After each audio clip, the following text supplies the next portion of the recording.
Hello, my name is HQ of HQ Reacts. Welcome to my channel. Please do me a favor.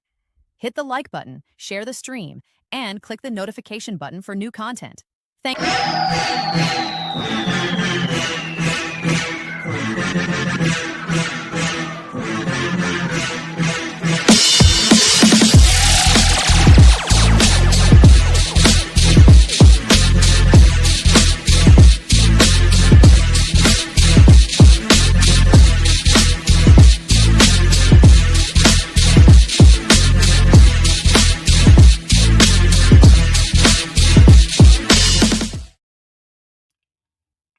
Hey.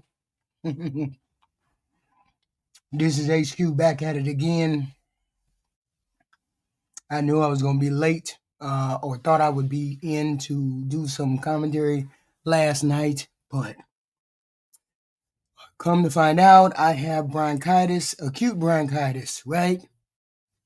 So I could not make it for the show last night, so I'm doing some content this afternoon, just in case I won't make it at night. But acute bronchitis is what they told me that I have. So, that being said, let's put that to the side, shall we?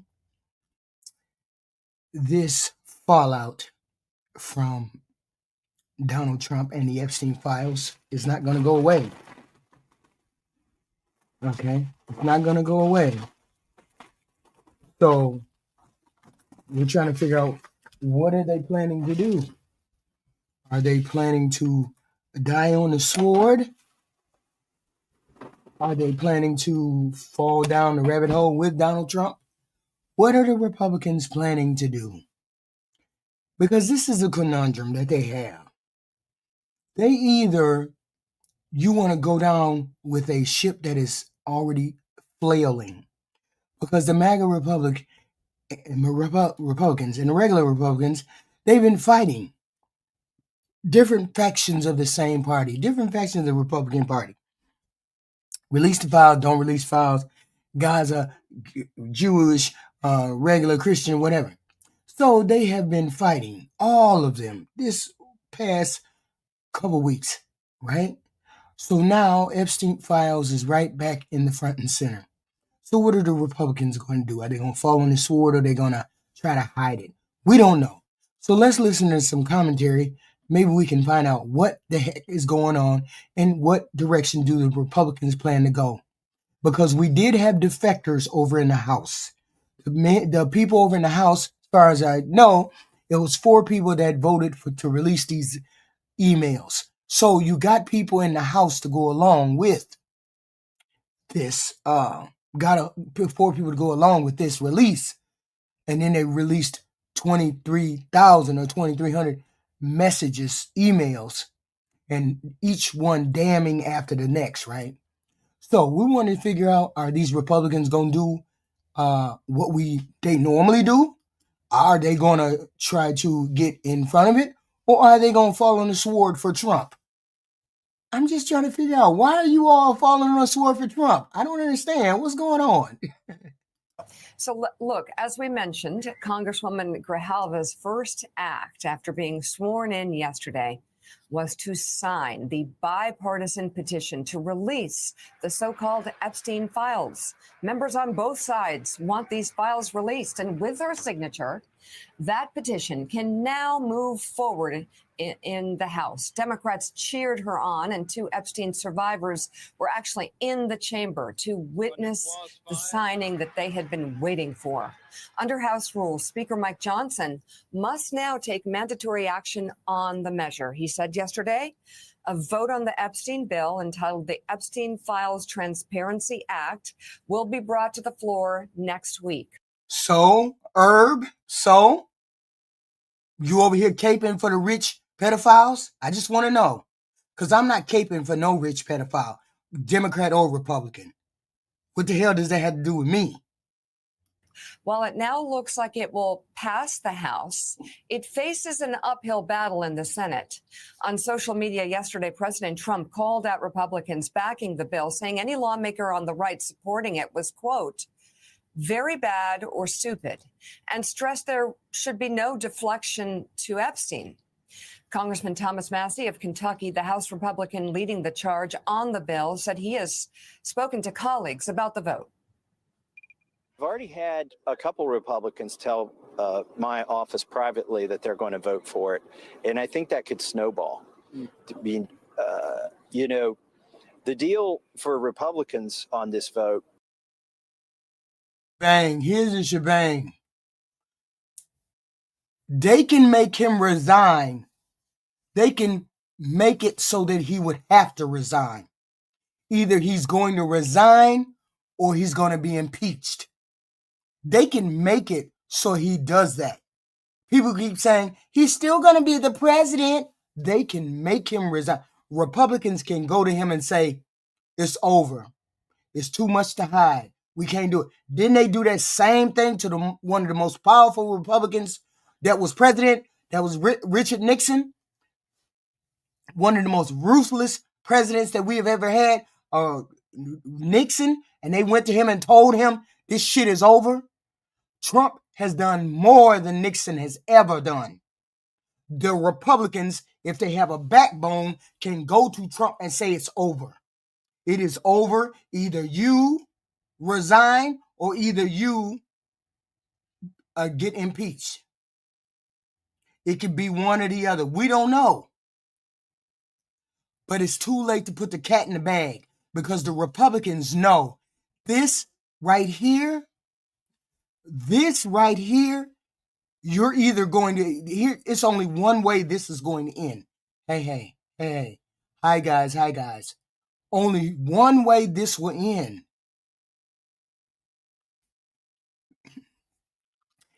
Either for the Republicans, I'm sorry. The Republicans already went through a bloodbath this November. They're going to, if they stand behind Trump, and we all know that he's in these files, and all of these Republicans stand behind Trump, it's going to be a bloodbath in 2026 and a bloodbath in 2028. So you Republicans better get to telling your senators to give Donald Trump up to save that Republican Party. This is the fucking watershed. This is the moment right here where you all make a decision whether you're going to do it for the better of the country or you're going to sit there and be goofy, as idiot Herb Gillespie keeps saying. You're going to sit here and be dumb and go down with Trump. Shut up, sir. Shut up, Sir Him. That's off the table. It's in the Constitution. Stop saying dumb shit. And that's the conundrum that the Republicans have.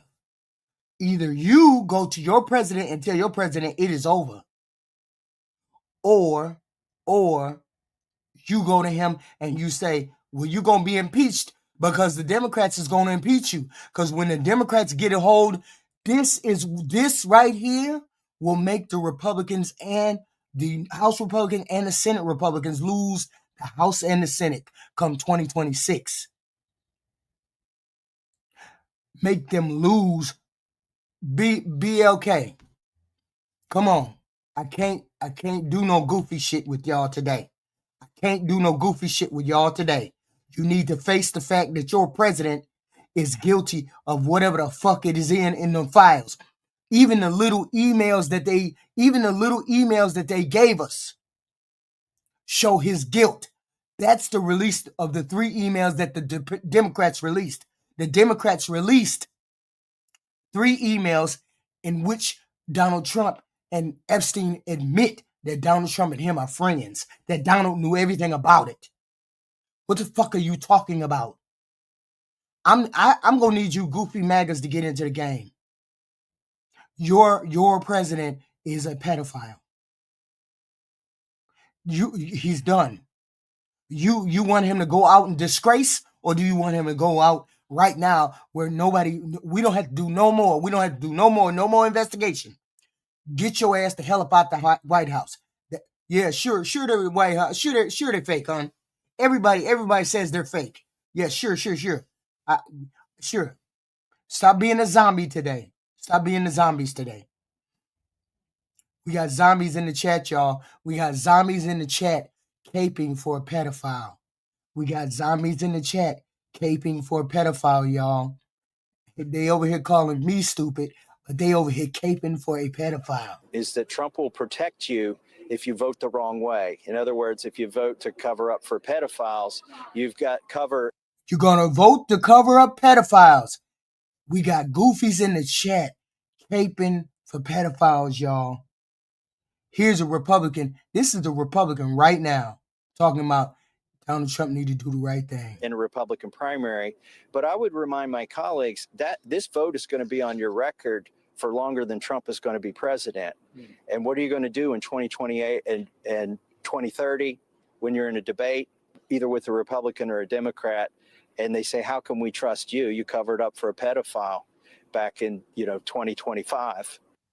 But I don't think it even is 2028. I think the conflict within the MAGA base is right now. Let's bring around MSNBC national affairs analyst and partner and chief political columnist at Puck, John Heilman, also MSNBC senior reporter, legal reporter, and former litigator, Lisa Rubin, also with us, former state attorney for Palm Beach County, where most of this happened, Dave Ehrenberg. John Heilman, I want to start with you. You know, if it were only so easy for a Republican congressman or congresswoman or senator, as it has been since Donald Trump became president in 2017, it's been very simple.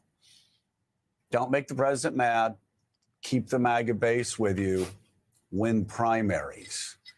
It's not, I actually think that Congressman Massey may have been getting a bit of his analysis wrong, because it's not worrying about what your political world looks like in 2028 when Donald Trump's gone.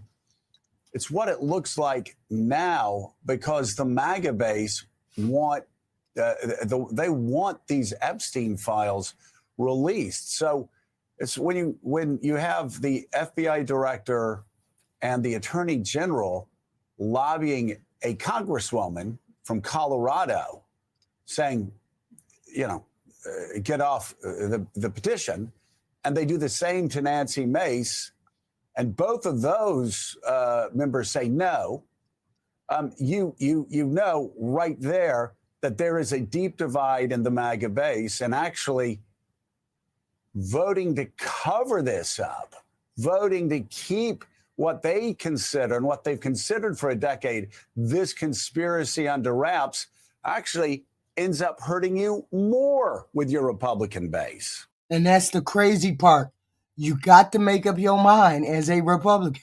You got to make up your mind. This is not up to the Democrats now. It ain't up to us. It's up to the Republican. This lady is a Republican. The 4 or 5 people that voted for the files to be released are Republican. They Republican too. They saying we ain't going back to our motherfucking hometown saying that we covered for a pedophile. We ain't finna do that. We ain't finna do that.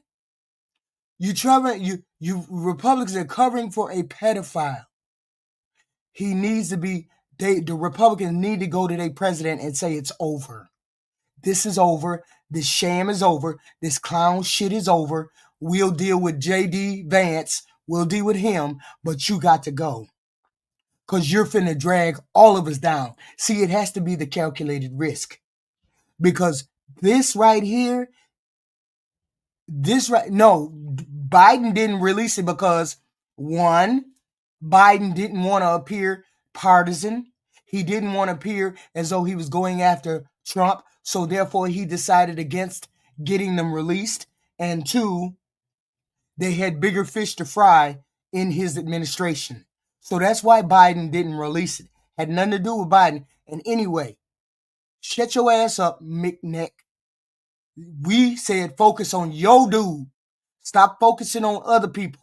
See, this is what these damn maggots do. They come over here and want to distract you with bullshit. We ain't being distracted today.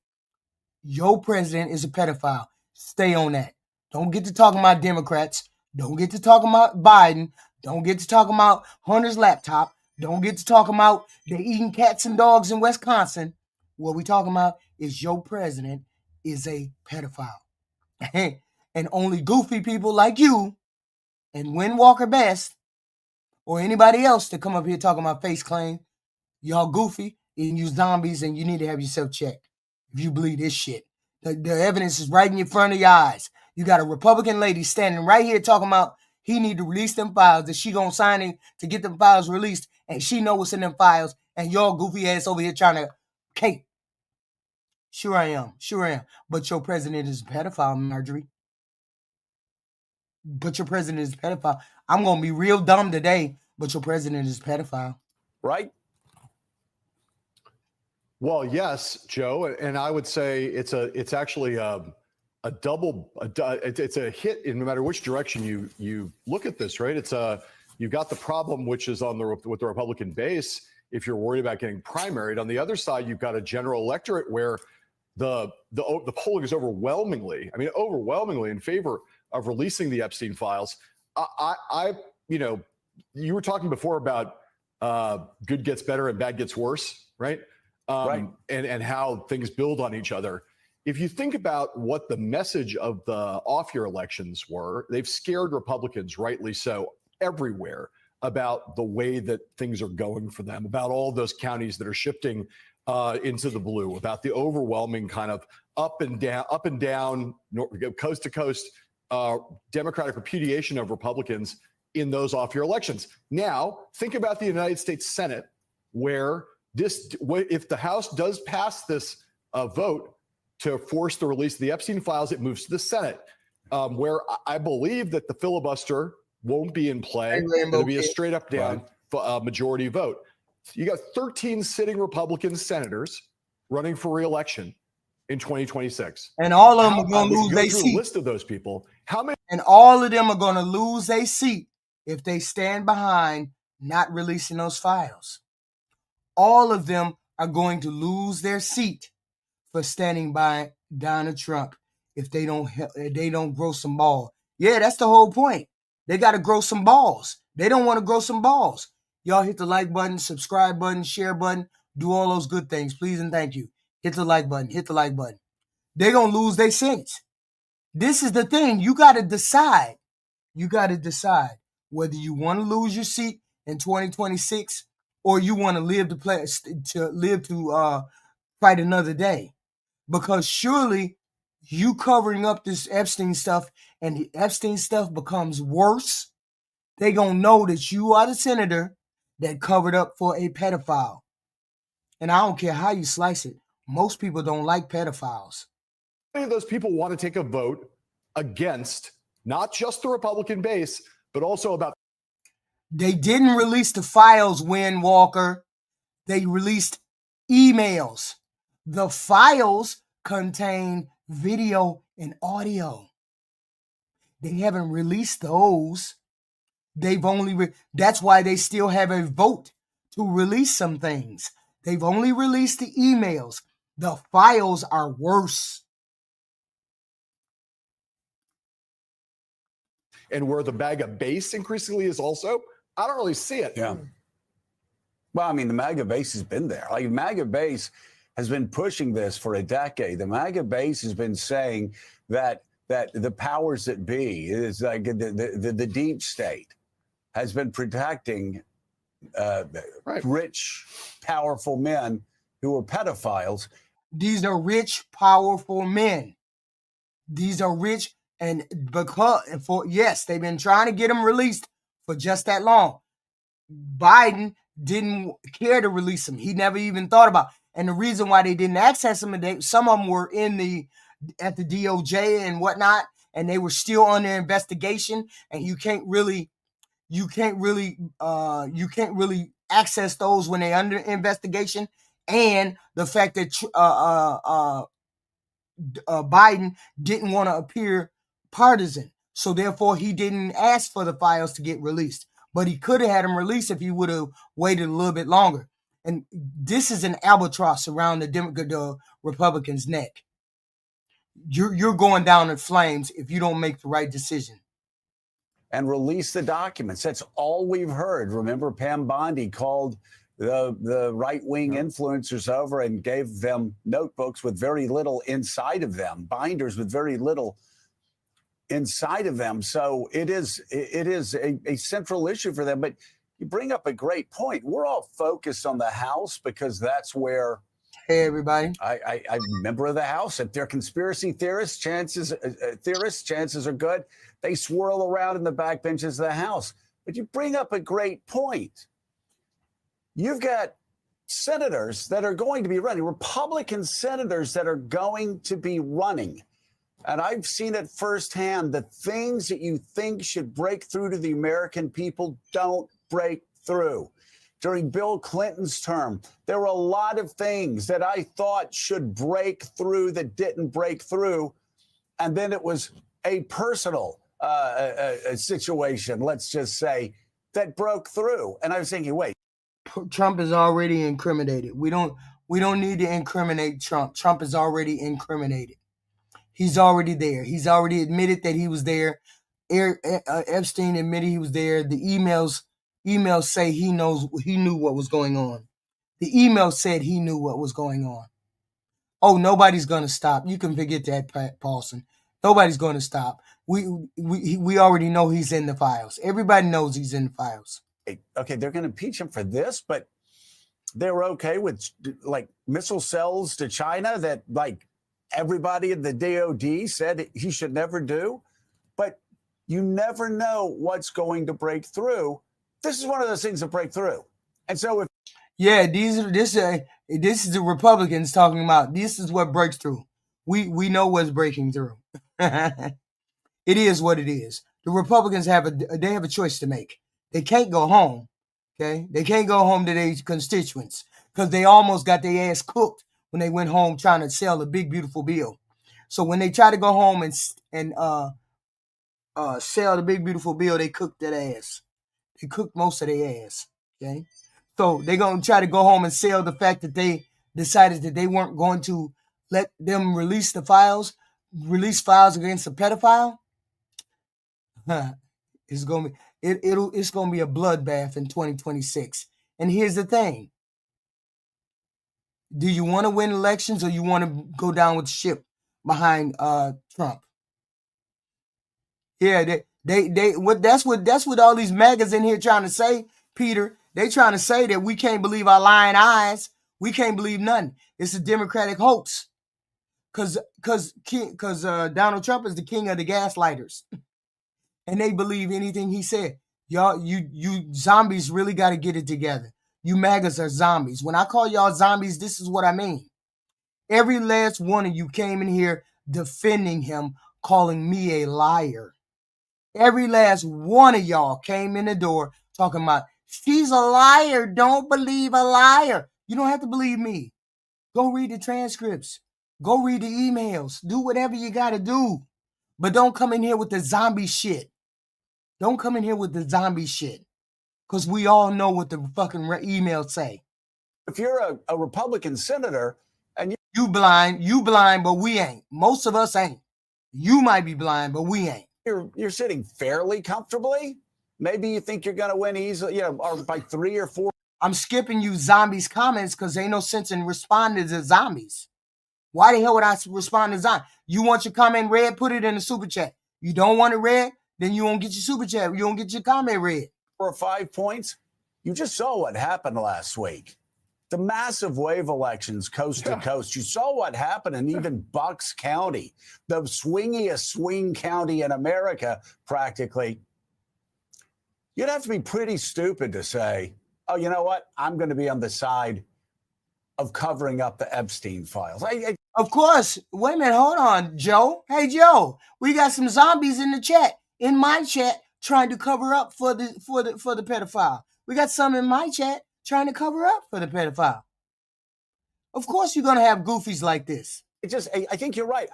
I think as this gets through the House and goes to the Senate, there's going to be a lot of Republican senators who said no to Donald Trump on the filibuster that are probably going to say no to him on covering up the Epstein files. So listen, Joe, this filibuster, the filibuster thing was very much on my mind. The Republican Senate, which has almost never bucked Trump on anything, in the wake of the election results, on the off-year election results that Tuesday, November 4th, immediately thereafter we saw, and it hasn't gotten enough attention, we saw Republican senators suddenly find their backbone on the question of the filibuster. If Republican senators told Trump to pound sand in the wake of the off-year elections on the filibuster, are they really just going to cave into Trump on an issue like this, which, as you say, is cutting through? Most Americans still don't really understand the filibuster. I'm not sure I understand the filibuster, but everybody understands this Jeffrey Epstein story. And you are going to see the survivors out in force again. They are going to be saying, are you really, Senator Susan Collins, are you really going to vote against the wishes of the Jeffrey Epstein survivors who want to see these files come out? They're going to make that case if they have any political savvy, and they have shown that they do. They're going to make that case to every swing sitting Republican senator who's in any way vulnerable. And I think it's going to be a very hard vote to resist for someone like, say, Susan Collins. I don't see it. I can't imagine Susan Collins is going to side with Donald Trump and against the Epstein survivors. Doesn't make any sense to me. And I think there are at least 4 of them who are going to be like that. This is what the base wanted. This was about 2 systems of justice. This is about young girls being victimized. Who's going to? Yeah, young girls being victimized. Why do we have zombies in the chat saying, oh, no, it's not true. They're not real emails. They're not true. You guys are brainwashed. You guys are lying. How is it that we lying when everybody knows these emails? This is a worldwide scandal. Your president is a pedophile at the worst. He knows about it at the least. But that's for sure. He's one or the other or in somewhere in between. But we know damn well he knew what was going on. Remember, nobody. So what? You MAGAs brought it up. You MAGAs is the one who brought this to the forefront. You guys the one who wanted it to be out in front. You guys who live in conspiracy theories, live in MAGA, the left people lie all the time. You guys who live in I don't believe anything the left says. Now you can't. Now it's right in your face. Accept it. Accept it. Vote against trying to get justice in this case of Jeffrey Epstein? That's the question. So we got our next. Wait a minute. Hold on. Stay right there. Stay right there. I want to show you this right here. We got one more. We got one more from the news, people. Here it is, White House. What Donald Trump is trying to stop them telling the Trump.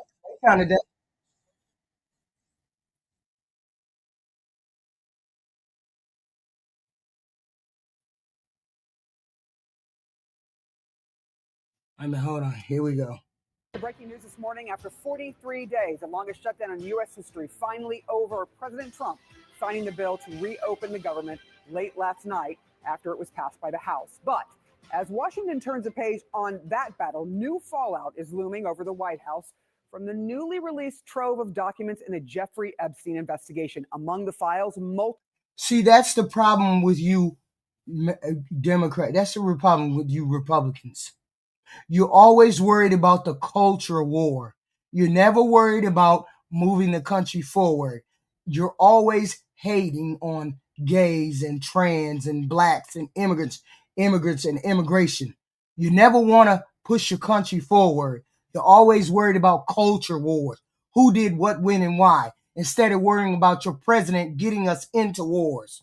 And instead of worrying about your president being a pedophile. Instead of you worrying about your president doing the wrong thing for half the country. You're always worried about women. I think we need to get the gay people out of our bathroom. We need to get the gay people out of this. Y'all wild. This is wild. I don't understand why you Republicans always worried about people in the bathroom. Come on up, Tierney. I dropped the link for you. multiple emails from Epstein that specifically mention Donald Trump's name. The White House is now ramping up pressure on House Republicans after 4 of them, including 3 women, signed a discharge petition to force a vote on fully releasing the Justice Department's files on Epstein. That vote now set to happen next week. One of Epstein's survivors telling CNN she's grateful to that handful of Republicans and urged them to stand firm. Hello, hello. Hey. How you doing, beautiful lady? What's going on with you? Oh, everything and nothing. Girl, you see these emails. What is going on? Nope. I'm catching up my news with you. So you got to tell me what's going on. Oh, girl, they finally see what this is the deal. They did the Democrats caved. Of course, they caved on the shutdown. So therefore, we turn our imagination to these Epstein files. So Mike Johnson in the House kept the House from coming back into session all of this time since July because he didn't want the lady, can't pronounce her name, Gavada or whoever. He didn't want her. I can't say that name for shit. Gray Alva, Delita Agrava. They didn't want her to come in and be sworn into the House because she said the first thing she was going to do was sign the petition to release the Epstein files. So Mike Johnson had to call session back. He had to call the House back. So therefore she showed up, and he had to swear her in. And the first thing she did was sign a petition, and they released 23,000 or 2,300 emails from Epstein. And in the emails, Epstein is admitting Trump knew and is indicting or implicating other people in the emails. Mm. So You know, the other day when I got off of work, I happened to, just look at the news, and they were saying how, Trump is 100% involved. And what they said, that the only dog that's not barking is Trump. This white lady that be representing him, this young girl, she was just like, that information was released to fake news. So it's fake when it's pertaining to your Trump. Right. But it's real if it's something that makes Trump look good. Nah, all these people, all these celebrities got this money, don't know what to do with it. So they went and did something wicked, and they went and created that Epstein Island or all the island. Exactly. So it's a whole conspiracy with a bunch of older pedophile. I don't know whether they're white men, black men. I don't know. All of the files have not been released. These are not files. Let me be clear. These are emails. The files contain video and audio. These are the emails. Okay, so the emails, if you think the emails is guilty, got bombshell shit in it, the video and the audio, those may be released next week. That got even more dead because Epstein kept video and audio of all the rooms in his house. Whoa. So he got a bunch of people on tape doing whatever. We don't know who, we don't know where, we don't know who, what, right? But those have not been released. Only the emails that have been, and this stuff was released because this came from Epstein's household records, from his computer thing, his computer stuff. This is what's being released is from his estate, his household estate.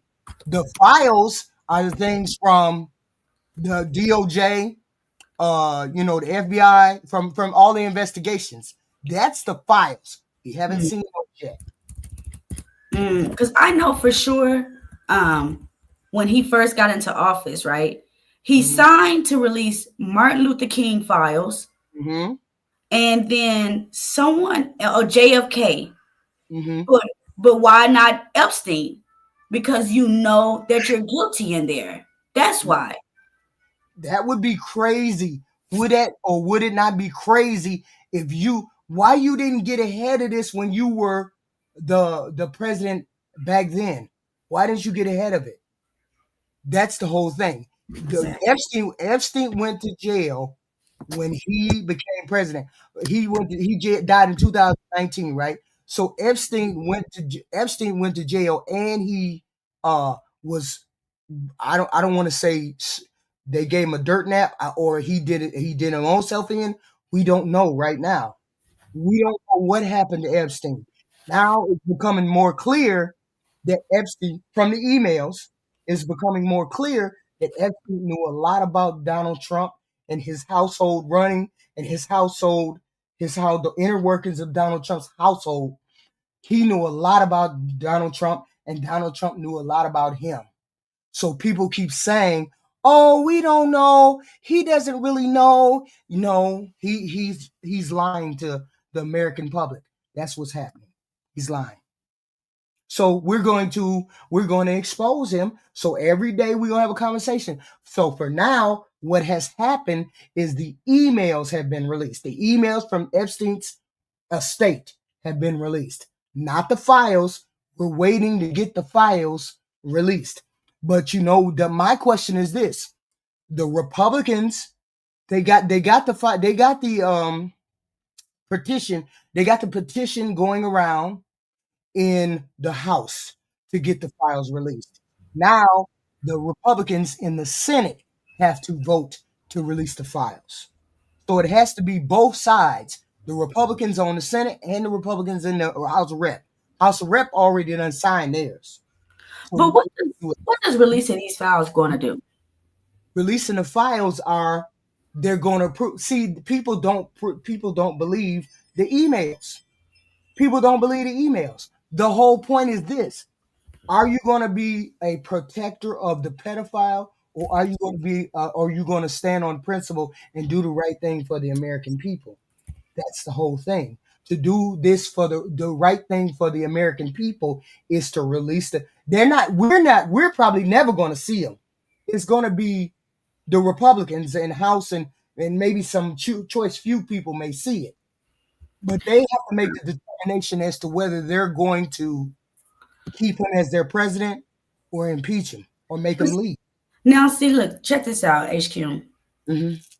When these files are released, Mm-hmm. Trump supporters are going to continue to support him. Why? Because they are really a representation. He is a representation of them.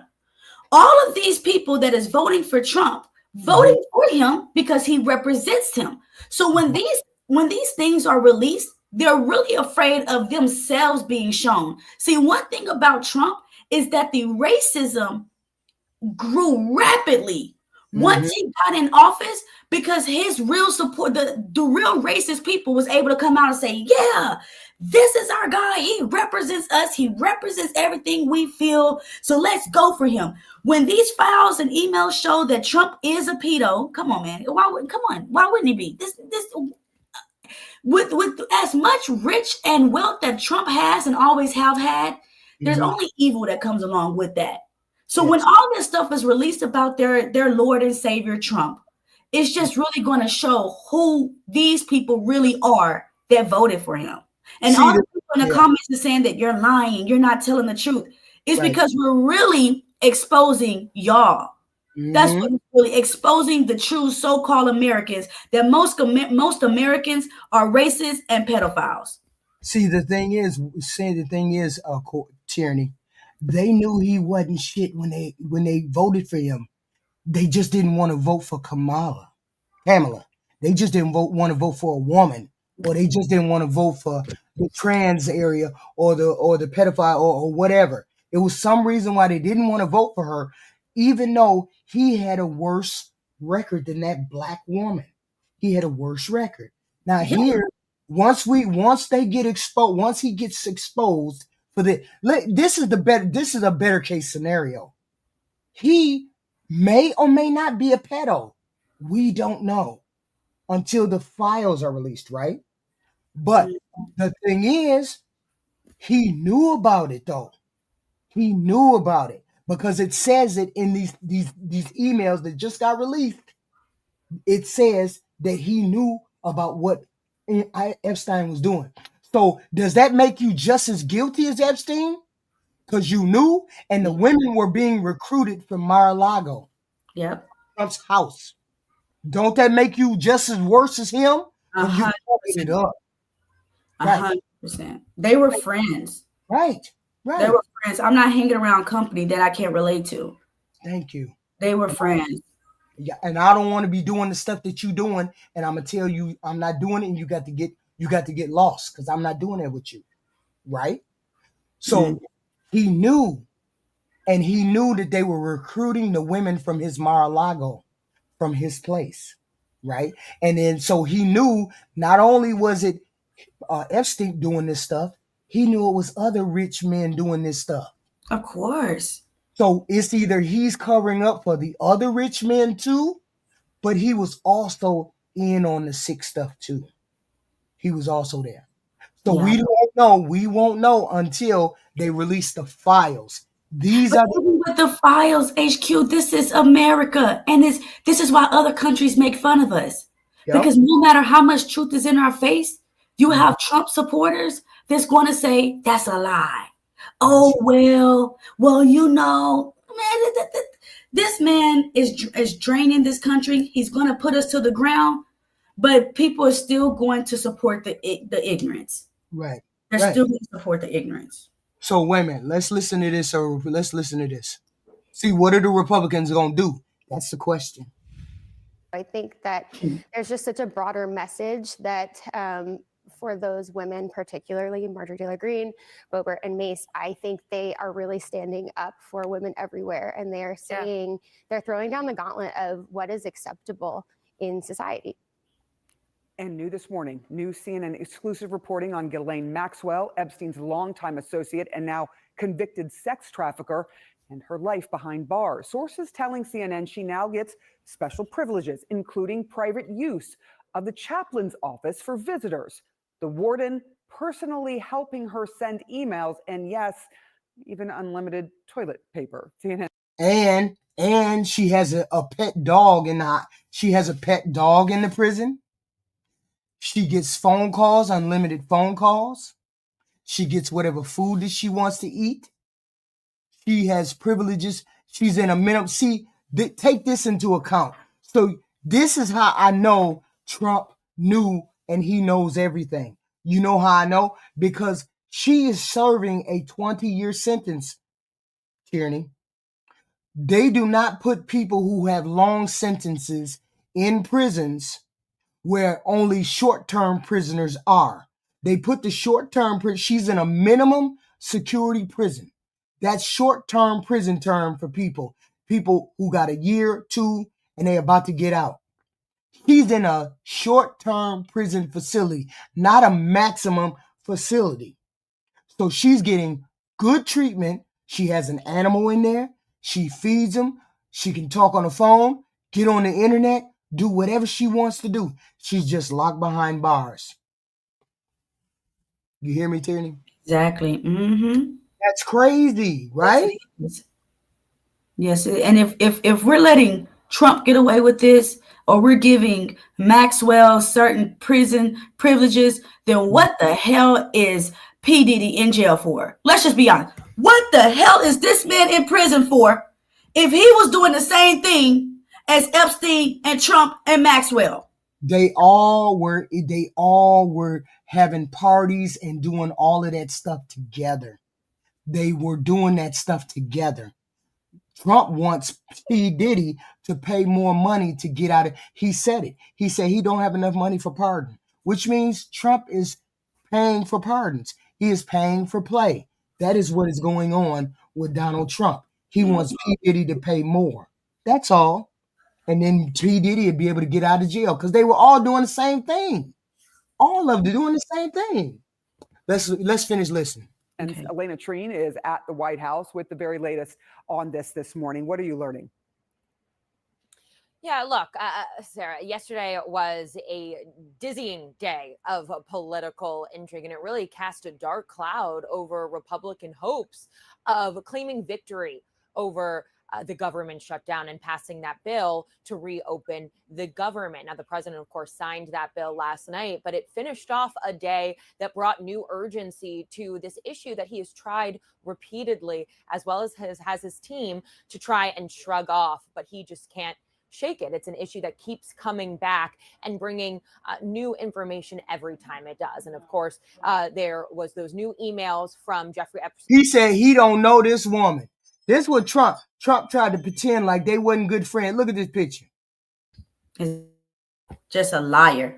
You can't tell me they do that swapping shit.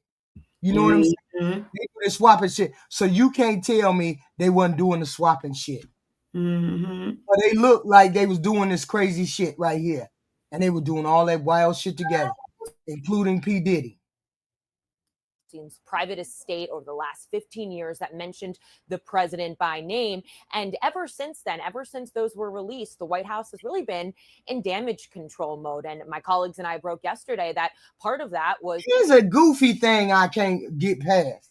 I've been thinking about this. I thought about this a while back. Ain't that his girlfriend? That's his girlfriend, right? Bring Congresswoman Lauren Boebert, one of the people who ultimately did join Giselle that petition, that's his bringing her girlfriend, to right? the White House. How is it that she bringing little girls for him to sleep with? You said how she bringing what? Little girls to sleep with. Hey, because sometimes them women be involved in it too. That's crazy.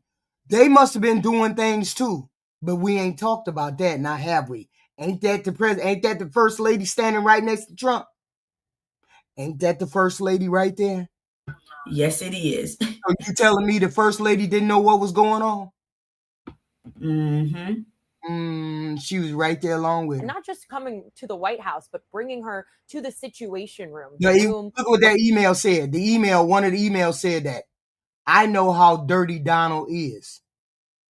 One of the emails in 2018, right when Donald got elected. I know how dirty Donald is. Of course, you know how dirty he is. Where presidents go over war plans to try and urge her not to sign her name. Now, the White House has argued that that was a sign of transparency. Listen to how Caroline Leavitt, the White House press secretary, put it. This girl knows she can lie. Doesn't that show the level of transparency when we are willing to sit down with members of Congress and address their concerns? That's a defining factor of transparency, having discussions with members of Congress about various issues. And I'm not going to detail conversations that took place in the Situation Room, in the press briefing room.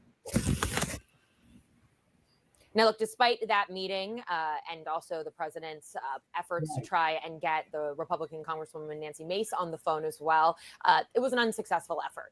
Both of them, including and then in addition to Marjorie Taylor. See, the White House is trying to get the four Republicans that voted for these files to be released. There's 4 Republicans and the rest are Democrats. So now the petition has been signed. They've been trying to get those 4 Republicans not to take their name off of the petition, but it's too late because they released it yesterday, so it's too late. But they were trying to pull them into the office, pull them into the White House, and make them take their name off of the Epstein petition, but they wouldn't. Green and Thomas Massey all ultimately signed it. I wouldn't be surprised either, Peter. Now this signature has 218 votes, and the House Speaker, Mike Johnson, said that they will get a vote on that next week. And to be clear, I want to be clear in all of this, that these new emails do not appear to pose any new legal implications for the president. The White House and the president have repeatedly denied any wrongdoing, and the president has not been charged with any crimes as it relates to Epstein. But all of this just continues to bring new urgency to that question of why isn't the president releasing these, particularly after he and his supporters for years had argued that the files must be made public. And really, why isn't he willing to release these and get justice for these victims who have been trafficked and abused by Epstein? And so the question is, will he release the files? I don't know. Are we waiting for him to release the file? Yes, we are. So here, hold on. Oh, wait a minute. No, I'm not even going to put that one on there. That's too crazy. I was going to put something else on, but no, I don't want him to. I don't want to be. This is a girl. This is my girl. I like her. I like her conversation because she gonna say what she want to say. Her that people may not like Jasmine Crockett, but she come out there and say what she want to say. That's for sure. And joining us now, Democratic Congresswoman Jasmine Crockett of Texas, a key member of the House Oversight Committee and the House Judiciary Committee as well. Congresswoman, thanks so much for joining. Oh, you familiar with her, right, Tierney? Very. Okay. Judiciary Committee as well, Congresswoman.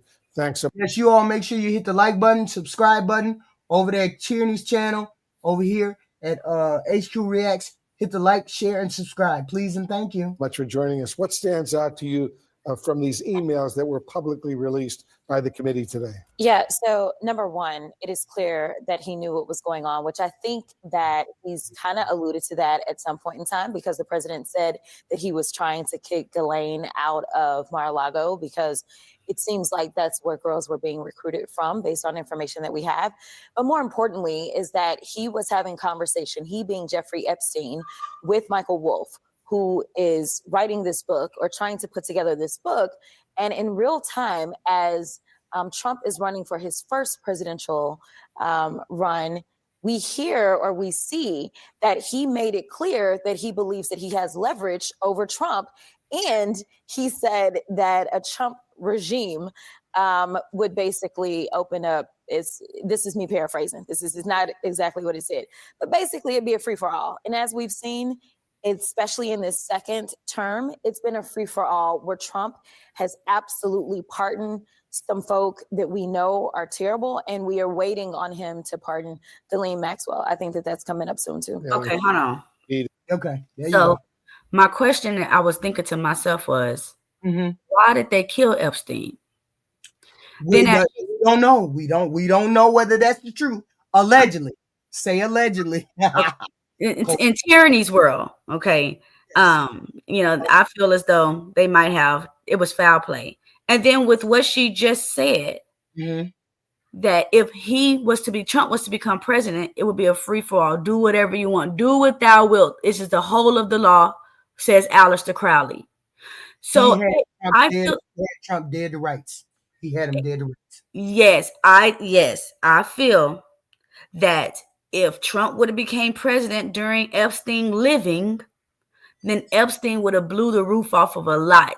He was alive for just a short period of time. Then because Obama was president from 2008, so 2009, so 12 to 16 to 17, and Epstein didn't get arrested until I think 2018. Trump was in the middle of his presidency. He got arrested, but Epstein took a dirt nap in 2019. So he was only alive for, I want to say, a year and some months or something like that. Yeah. So yeah, we don't know. Allegedly.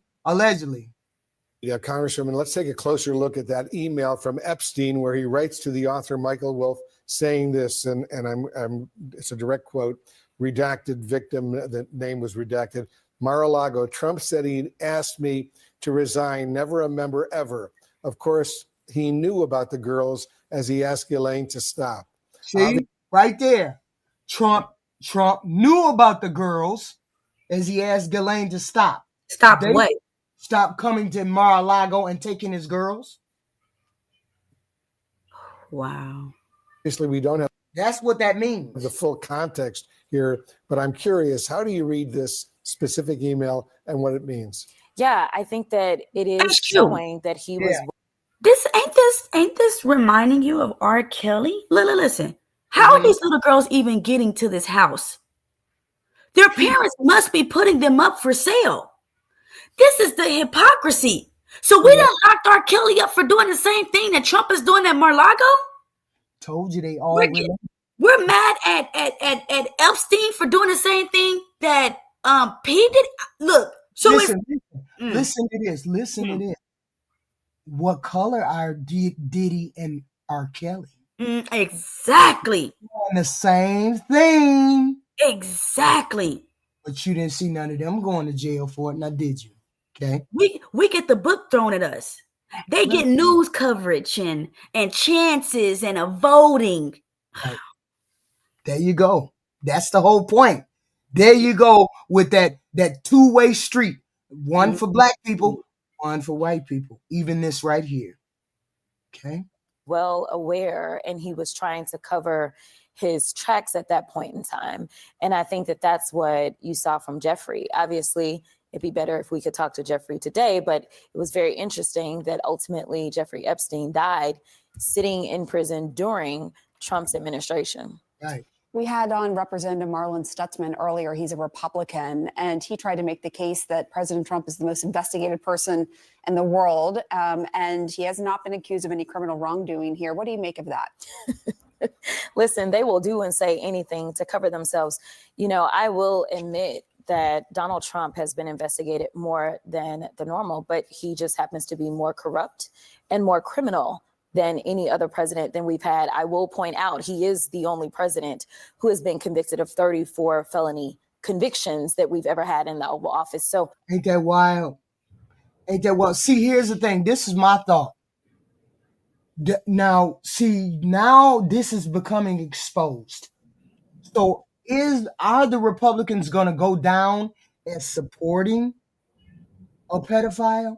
Are they going to go down in the books as supporting a pedophile? Or are they going to go into his office and tell him to get the hell on? Because the Republicans can do that. They can do that. Tell him to get the hell on. They're going to support their pedophile, and America is going to sweep it under the rug, and we're going to all forget about it next year. No, I'm hoping that we don't. I'm hoping we vote him out of office to impeach him next November. Who's the last president that we got impeached? No, it wasn't. It was Bill Clinton, but they did the same for what? For Monica. I think it was Monica Lewinsky. Exactly. Wait, he got impeached for getting his pee sucked. Yeah. But they didn't want to go all the way and impeach.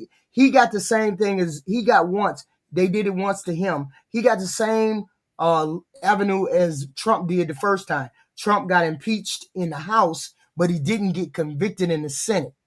And then Bill Clinton got impeached in the House, but didn't getting convicted in the Senate. So they both went the same route of conviction. I mean, convicted in the House, but not in the Senate. So he will stay in office if he cannot get convicted in the Senate.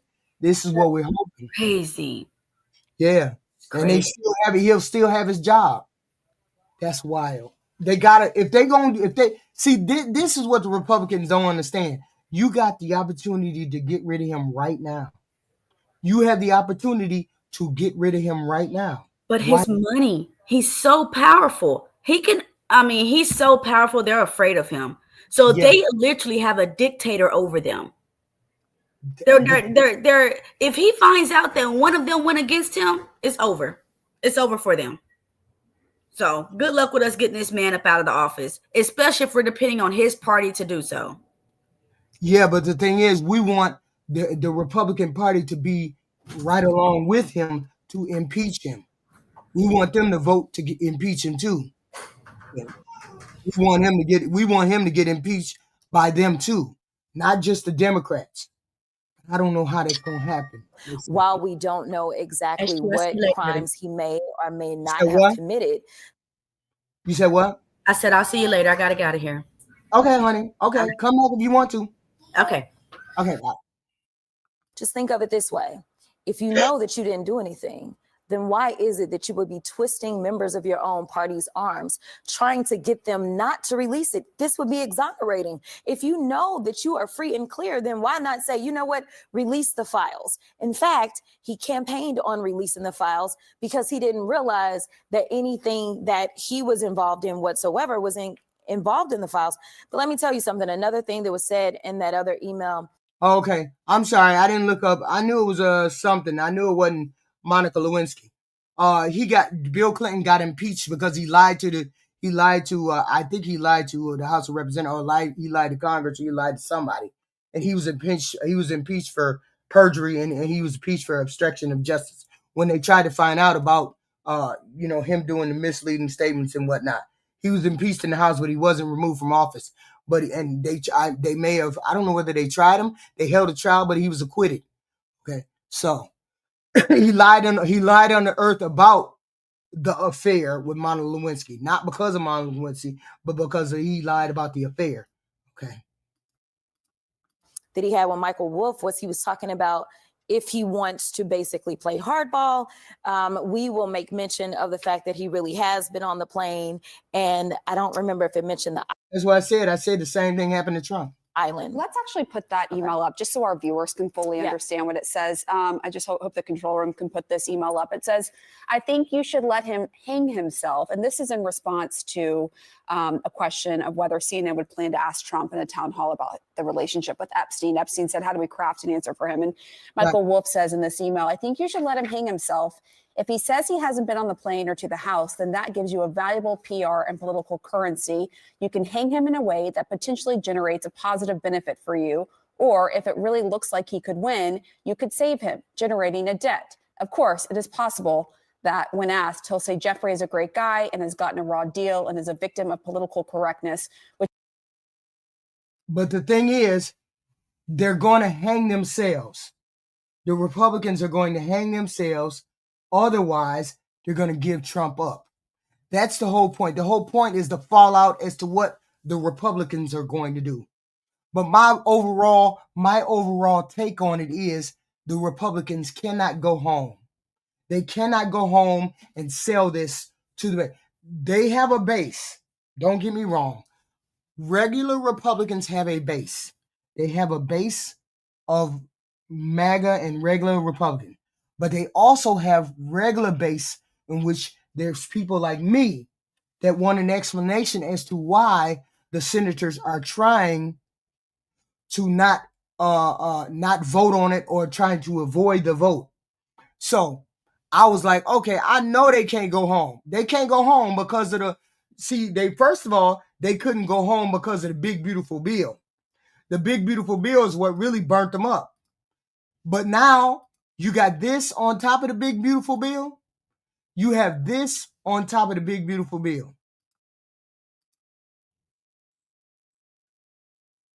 Represent us. Southeast Wisconsin has not been represented by you. President Trump seems to run Southeast Wisconsin. What I see happening to our immigrant population embarrasses me, and you have not raised a voice to complain about it. Where do I see your leadership? I see no leadership. I see following Trump 100% of the time. What I view is the moral hazard created by the Biden administration by allowing the U.S. Mexico border to remain insecure. And so, that old big bill. This is their constituents. Their constituents are saying this is a big, beautiful garbage bill. The tried and true Bidenism ain't working. People booed him immediately. Republicans, y'all, I'm just telling you, I just can't go back home and start talking about Joe Biden. Right. Because there's been a whole lot of stuff that has happened since January 20th to this date that has moved, as we just in the first 3 quarters of this show, between Epstein and trade and economy, have moved the electorate in a way that, this is Wisconsin. This is the part of Wisconsin that's red, right? A little suburb of Milwaukee County. Thank you. So it has a lot. It has a lot. So you're not talking. You can't just play this off like, oh, these are paid Democrats showing up in my town hall. No, it's not. Mm-hmm. And even if it were, just to put that little crazy to bed, even if it were, you still represent them. So stop acting stupid and pretending that, you don't represent. When I became lieutenant governor, I swore the oath on the Bible, to the Constitution of the state and the country, to represent all Marylanders, not just the Republicans who elected me or the Democrats who didn't. This is not how it works. You have to represent everybody. So when you go home, baby, lock and load, get ready, because they're coming. They got a few words to say. They got a few words to say. Yes, they do. These people are not having it. They are not having it. You have to get ready because they mad. These people mad. They mad. Tonight, Wisconsin Congressman Brian Steele was booed during a town hall when he expressed support for the president's trade policies. Take a listen. I would like to know what dire economic circumstances put Trump in a position of throwing tariffs on over 190 countries. this really, at its core, needs to be an opportunity to make sure that other countries are treating the United States fairly. The United States...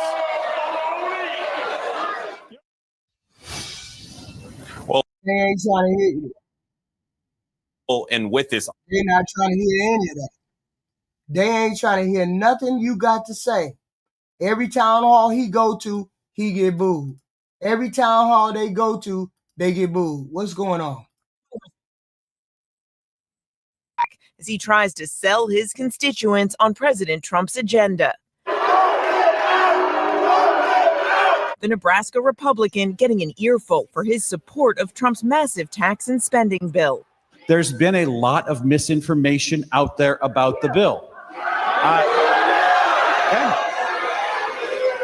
Flood attempting to walk the audience through the health care provisions in the bill, but the crowd interrupting and jeering him. I can tell you, we're going to see an influx of money into Nebraska hospitals. One constituent calling for calm. I implore you to be quiet so that we can hear his responses. Remember, Mike's coming up for a re-election, and we'd really like to know what his responses are. The bill, the cornerstone of Trump's agenda, is projected to cause more than 10 million Americans to lose their health care coverage over the next decade due to its cuts to Medicaid. If you choose not to work, you do not get free health care. You do not get free health care. A new analysis by the nonpartisan Congressional Budget Office now estimates the legislation will add more than $4 trillion to the national debt over the next decade, up from the previous estimate of $3.4 trillion. The increase due in part to the roughly $4 trillion in tax cuts, mostly for the wealthiest Americans, included in the final bill. These people ain't trying to hear that. And this ain't just Democrats that are mad because of this bill. This is Republicans mad at this bill. Medicare, that's the problem with you, Highlander. You can't see beyond your nose. That's the problem. Just because you can afford health care doesn't mean everybody can afford health care. There's plenty of people who cannot work, elderly people, disabled people, veterans, and all of that who cannot afford health care. But it wasn't just the legislation sparking outrage. One man pointing to the January 6th attack on the Capitol and Trump's pardons of more than 1,500 people involved. You said in Seward that you were not a fascist. Your complicity says otherwise. Have you ever spoken out against this administration? Sir, I want to be very clear with you. They can't go home. They can't go home. Hey, Penn. Hello, Penn. Much love, HQ. How you doing? It's been a while. Fine. I'm going to go over these town halls. Yes. I want to comment on some of this, if you don't mind. Okay. Yes. I just want to say that I respect. See, I'm neutral. I'm not Democrat or Republican, but I have to acknowledge that I respect the fact that the Republicans refuse to grant health care to the illegal aliens, and they refuse to grant more of our tax revenue to LGBTQ programs in foreign nations. Yeah, but see, that's the thing. We're not focused on those things. Today is about the Epstein files, not the. Yeah. Let me speak about that because I'm glad you brought that up. Please. Yeah, we need to see who is in these goddamn Epstein files, man. So Really. why do we have people in the chat saying y'all need to mind y'all business? Y'all don't need to worry about what's in the files. Now I don't know who said that. No, I'm saying that's the general sentiment. What do you say to people who say we don't need to see that? What do you say? No, we need to see that so we can protect our babies, man. Really, we need to know who was engaging in this goddamn pedophilia, man. Pardon my language, this pedophilia. Yeah. We need to know. Now we need to know, regardless of party, regardless of, like I say, this is a non-partisan issue. When it comes to protecting the children, this is a serious issue. So I don't pardon my language, I almost use profanity. I don't care if you're Democrat, Republican, Independent. If you target our children, you will be held accountable. So yes, we need to see these Epstein files, man. Really. See, here's the thing. They released the emails yet the day before. They released the emails. These are just email. These are just communications from Epstein's estate. These are not the actual files. The files have not been released yet. These are the emails from Epstein's estate. So we're awaiting the files, and some of the Republicans are blocking the files. The files contain video and audio. These are just emails that we're seeing now. These are only emails. So you see how more And is let me going. address that because you're making a great point. Have the Republicans' names that are blocking the release of these files have their names been disclosed? I don't know. I haven't gotten to that part, so I don't know. I think they do the voting on it next week. So I'm not sure who's against it right now. They're not saying anything now, but there are going to be some that go against it. We know for sure. So let me just say this: if the Republicans whose names, if their names have indeed been disclosed, the Republicans that are blocking the release of the Epstein files, on your own behalf, for the sake of all of our children, call their offices. When I say they, I'm talking about the Republicans in Congress and Senate that are working against releasing these Epstein files. Right. Call their offices on your own behalf and on our children's behalf and ask them, hey, why are you trying to block these files from being released? And demand that these files be released, really. Right. Whether you live in a congressional district or not, whether you live in a Senate district or not, call their offices as a U.S. taxpayer and demand that the Epstein files be released. Right. It's Daily. Call more than once, call every day. right. Call every day. Call as many times as you like. Call as many senators as you like. You just Exactly. call, and we want them all. We want it all released so we can get it out in the open because these people are still walking among us. Exactly. These people are still out here walking among us in X, Y, and Z. So no, we're not just going to allow you to just push this under the rug. We want to know what senators are helping this president keep this under wraps. Exactly. So you know what happened to Nixon, right? They went into his office and said, "Hey, this Watergate is getting out of control.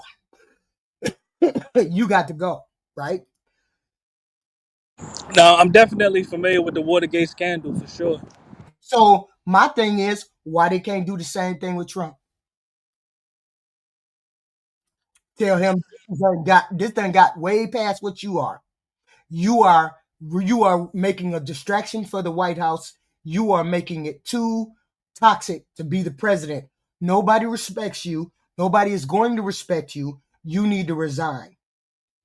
What do you think about that? And that's the thing. I just want to see the Epstein files so I can know who's actually involved because right now we are forced to speculate. We don't know who's involved, who's not involved. We need to see the files so we know exactly who is the culprits who are the culprits of these atrocities. We need to know. Right. That's the thing right there. They claiming themselves to be patriot. They claim themselves to be moral leaders. Then they should be telling the truth about these people. They should be telling the truth about their president. They should be saying, hey, Mr. President, you need to resign. You need to do X, Y, and Z because this is not what we want to see as a president. People of color, queer folks, immigrants, veterans, people who are hungry, people without shelter, children experiencing poverty. That's just a partial list. You will deny all of this. We know the truth. Yes. We see, we know what you've done, we vote, and we will hold you accountable.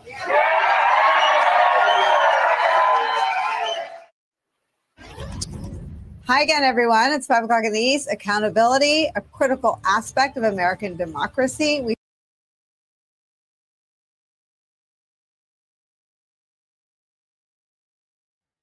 Are we going to get transparency from our leaders or we're not? Are we going to deal with the lying? Are we going to push it under the rug? Are we going to let these people walk among us? Are we going to let these people know that they cannot allow this person to stay in office? That's the thing. Can we allow it? Can we not allow it? What do you think? Hold on. I got to change this out because this is the way it has to be, guys. We have to make a stand somewhere. I get it. Some of y'all love them. Y'all some Donald Trump, but that's not the way it's supposed to be.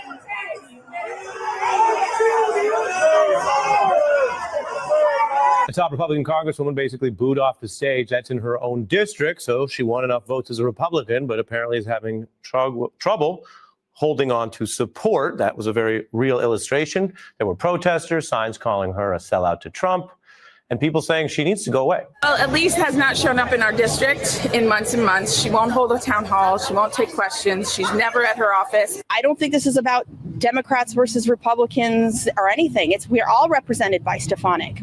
That is in a swing district in New York. If you go over to bright red Wyoming, another Republican jeered at a town hall, including over issues we were covering tonight, the genuine concern about the Trump DOJ's handling of the Jeff Epstein case and other Trump issues. Do you support the release of those files? I support, it's up to the courts to decide. It is up to the courts to decide. Thank you. It's up to the courts to decide. Yes, ma'am. Thank you. These are in areas that Republicans won, to say nothing of more broad swing districts where they were close or lost last cycle, or the rest of the country. And these are only the districts where people are holding town halls, the majority of Republicans avoiding them.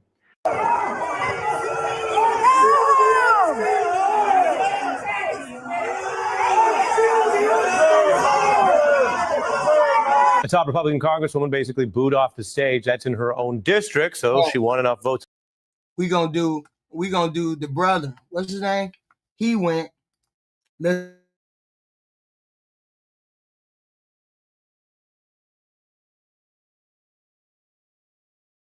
Going to a town hall in Lee County, Florida. This is a very red district. But what's also fascinating about this is that according to Nikki Fried, she's the chairwoman of the Florida Dems, 700 people in this auditorium, or at least there was room for 700 people. To be eligible to get into this room, you had to be a resident of the district. You could only sign up a certain amount of people per family. So you basically have a pre-screened audience. Again, deep red district, no outside the district people in there. And apparently Byron Donalds was not anticipating that his voters are a little angry with him.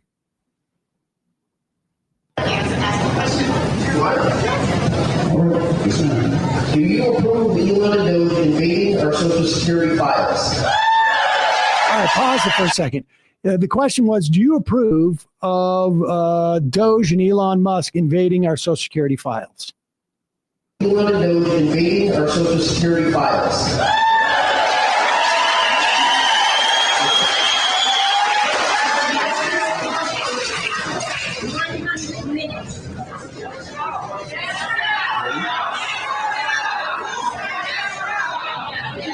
Elon Musk and Doge have been authorized by the President of the United States.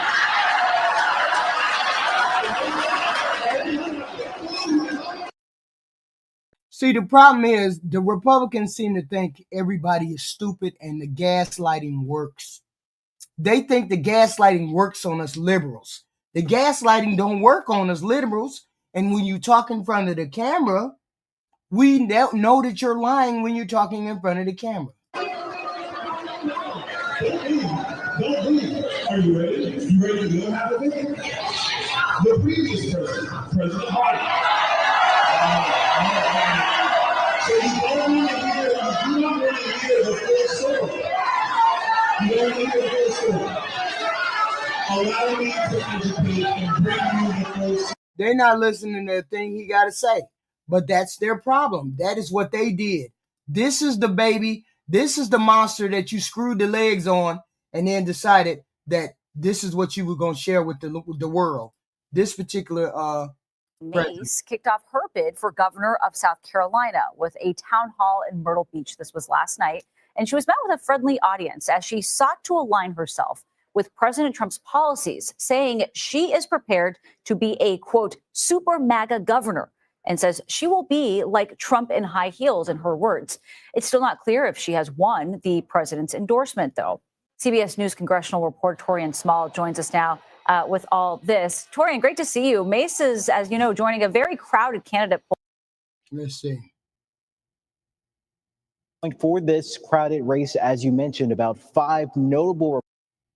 So she kicked off her campaign. Let's see. Staunch defender of the president's personality over allegations, like she brought up ABC anchor George Stephanopoulos. That's the problem. You all only know gaslighting.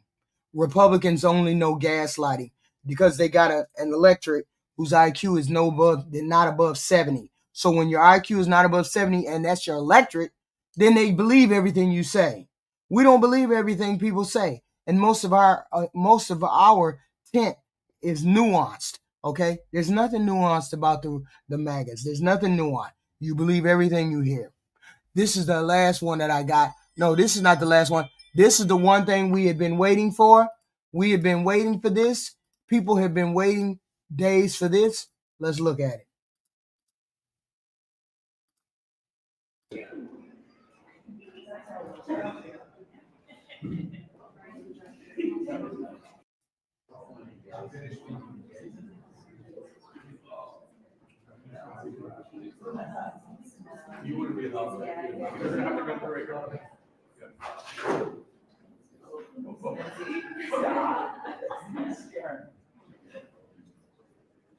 If the Republicans, Senate Republicans, and the regular House Republicans, if they follow Donald Trump down this rabbit hole, if they follow him down this rabbit hole, the Senate Republicans and the House Republicans are going to lose bad.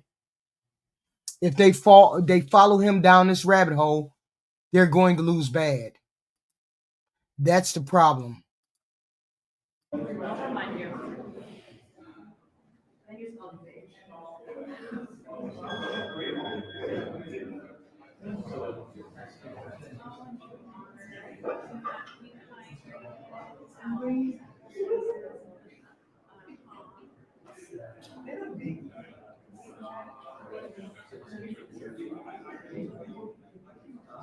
So what we're waiting for right now is the young lady to be sworn in. And everybody's been waiting to get sworn in. She's being sworn in right now. Adelita Grivaldi. She's the lady that she's the lady they have been waiting for to sign in. Okay? Because she was the final 218th signature on the release of the Epstein files. That's what she is. Okay? She's the one. This lady who's getting sworn in right now. Mike Johnson has been trying to hide from this lady since the beginning of her winning the election.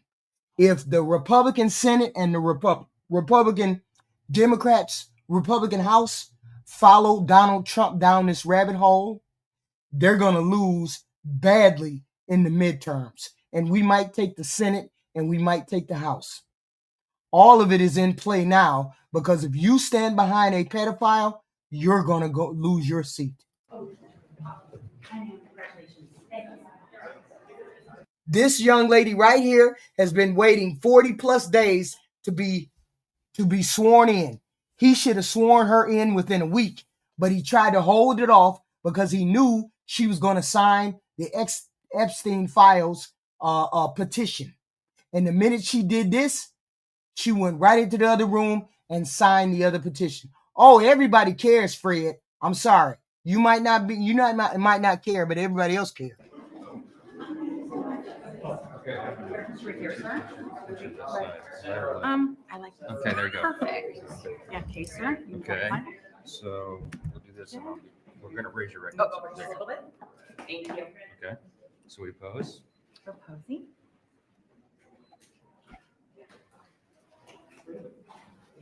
Okay. Handshake. Handshake. Yeah. We'll leave the camera to it. Why did it take so long to get sworn? Thank you guys. That would be another, that would not be my question. This is look, I really like this lady. She's going to be an excellent member of Congress. She's a great person. I just told her on the way in that she fills her father's shoes, or she's going to try. We winning right now, Brian. We starting to win. We starting to come around the corner.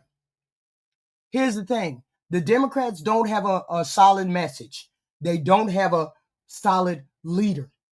Once they have a solid message and they have a solid leader, the Republicans are going to look crazier, even crazier, because they're putting themselves in a position to go down a rabbit hole with a pedophile. Who voluntarily does that?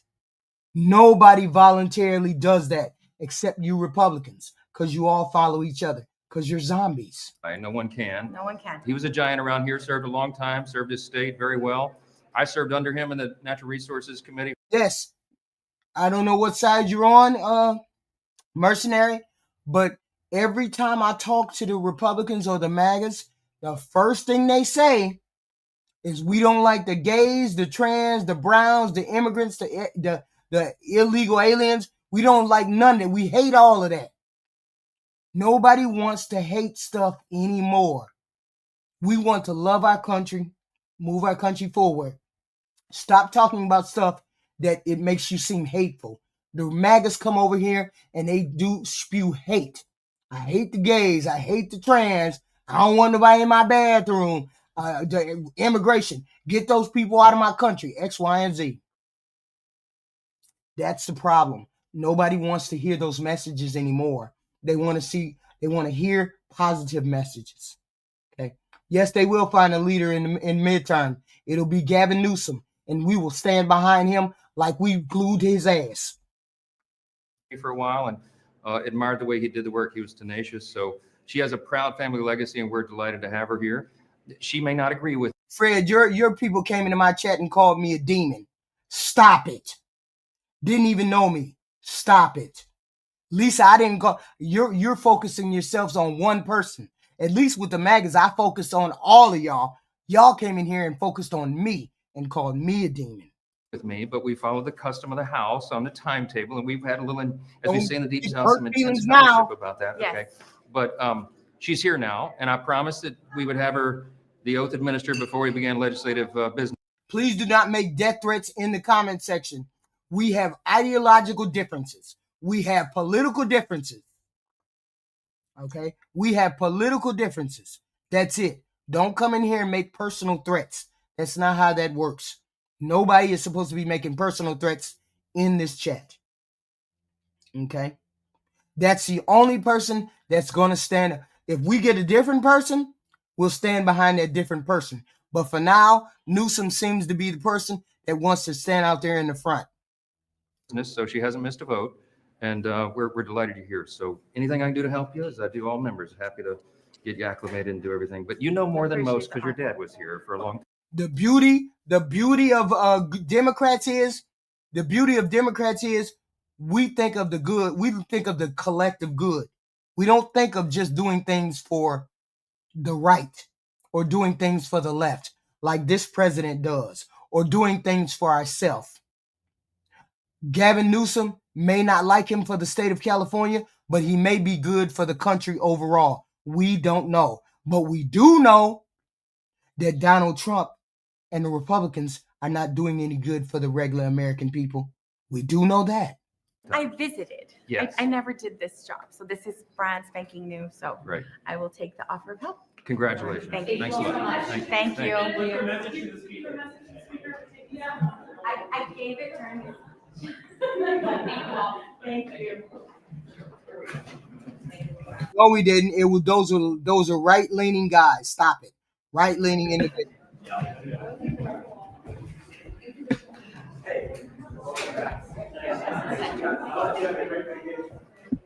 Oh, here we go.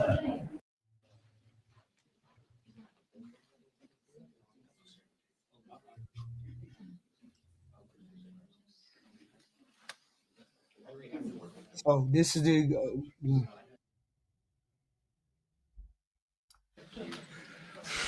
Okay.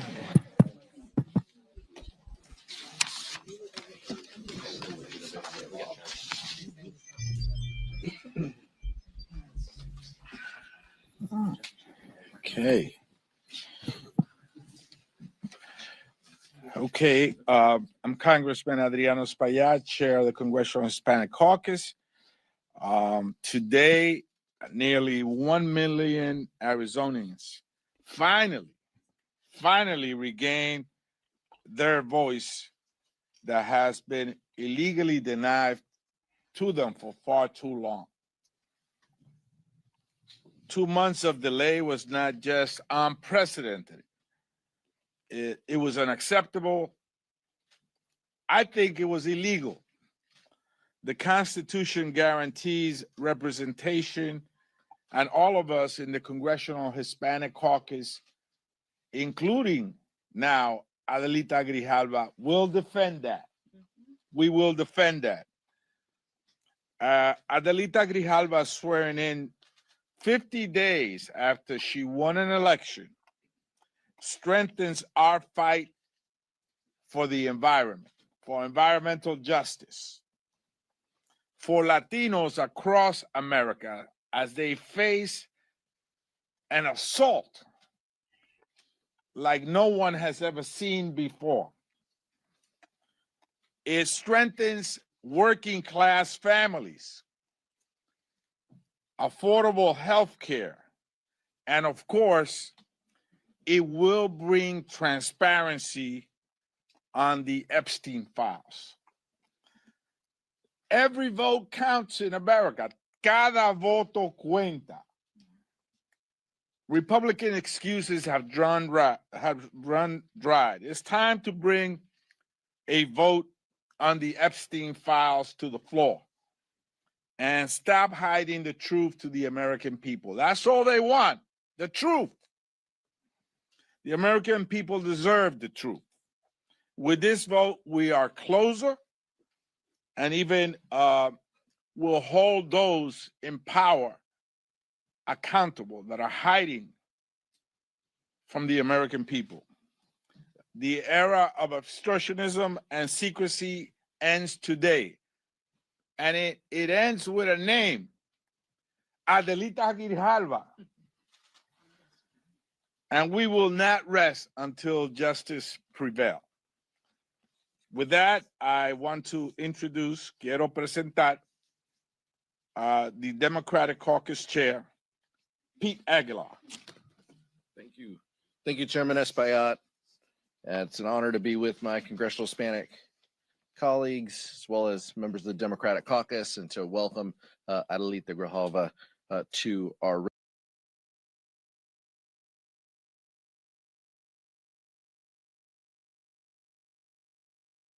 I asked a question, or I heard somebody have a question the other day. Why is it that you black people keep going to the Democratic Party, the Democratic plantation? Why do you Hispanic people keep going to the Democratic plantation?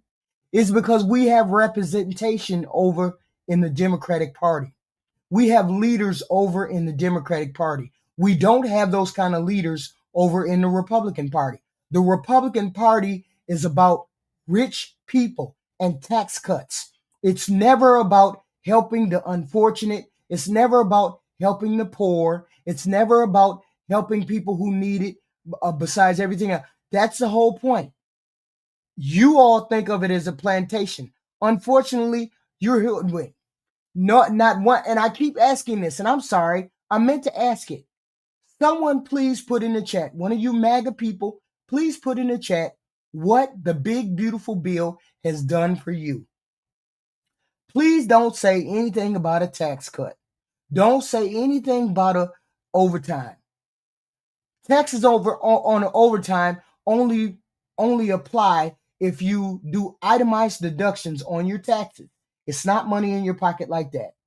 It's about doing itemized deductions on your taxes. And most people don't do itemized deductions on their taxes. They take the standard tax. So it doesn't apply to you dingbats who keep saying, we don't get no tax on overtime. That doesn't work for you because you only do regular standard tax deductions in your taxes, not the itemized deductions. So stop it. So that's not something that the big beautiful bill did for you all. Not all of you all work for taxes. or tips. So that doesn't work for most of Americans. So stop it.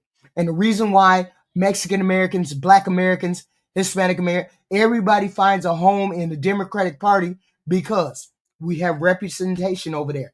Right now, the Republican Party made it very plain that they don't want they don't want Hispanic people over there. They made it very plain that they did not want Black people over there. I know what the bill did. The bill did for regular, everyday, ordinary people. Tax on tips, tax on tips, tax on overtime. And I just explained to you, only a portion of the electric gets taxed on tips. Have tips. So that's not for everybody. And then everybody does overtime. The overtime is only based on the standard. It's only based on itemized deductions on your taxes and not your standard. And most people take the standard deduction. So that don't mean jack shit. Okay. So this is why we over here in the Democratic plantation. You can call it plantation all you want to, but the Democrats have did everything for this country and most immigrants and most Blacks and Latinos. The only thing Republicans have done is pass tax tips, and that means nothing to the most everyday average Americans. Tax tips. If you don't make enough money, it's not enough money to care. Even if you were to save any money on save money on tips or save money on getting a tax cut, the food is rising so high that the tips or the money that you save on the taxes or tips or overtime don't mean jack shit. Okay, we love America just like everybody else. The Republican tent just said that we don't want no Black and Hispanic people in there. That's what y'all done said all this summer. We Black people, y'all don't want no Black people and no Hispanic people in y'all tent. Y'all made that very clear. Republican Party has made that very clear. Okay, made it very clear. Ranks. Let's be clear. This moment should have happened 2 months ago. But Speaker Johnson and Republican leadership. Only 18% of us are poor, Cole Olds. Get your facts straight. Stop saying dumb shit. Only 18% of Black people are poor and need help on food stamps if they get it. So that right there is a lie. How many people white that need handouts? 37%. White people depend on government handouts. 18% of Black people. Stop it. Seem to use their special election to set a new record. The longest time a member of elect has had to wait to be sworn in. There is no justification to deny Arizonans of their representation, and Speaker Johnson literally twisted himself into knots trying to explain it. But we all know the real reason. Donald Trump and Republican leadership are hell-bent on keeping the Epstein files hidden from the American people. As Leader Jeffrey says, they're running a pedophile protection program. Today, the House Oversight Committee obtained more damning emails from Jeffrey Epstein's estate that raised serious questions about Donald Trump's involvement in Mr. Epstein's crimes. As recently as today, the White House was trying to switch GOP votes on the petition to continue these cover-up efforts. Now, with Representative Grijalva in Congress, we will have the votes necessary to force transparency and accountability. And importantly, Arizonans will finally have a member who's able to carry out their work to represent their interests and to be their voice in Congress. I'm proud of the work Congresswoman Grijalva has already done for her constituents while being wrongly kept out of Congress. She has gone above and beyond, and I look forward to working with her in the years to come as we lower costs, save healthcare, and improve the lives of the American people. With that, I'd like to now introduce a ranking member of the Small Business Committee, Nydia Velázquez. Thank you, Mr. Aguilar, and Adriano Espaillat, Chair of the Congressional Hispanic Caucus.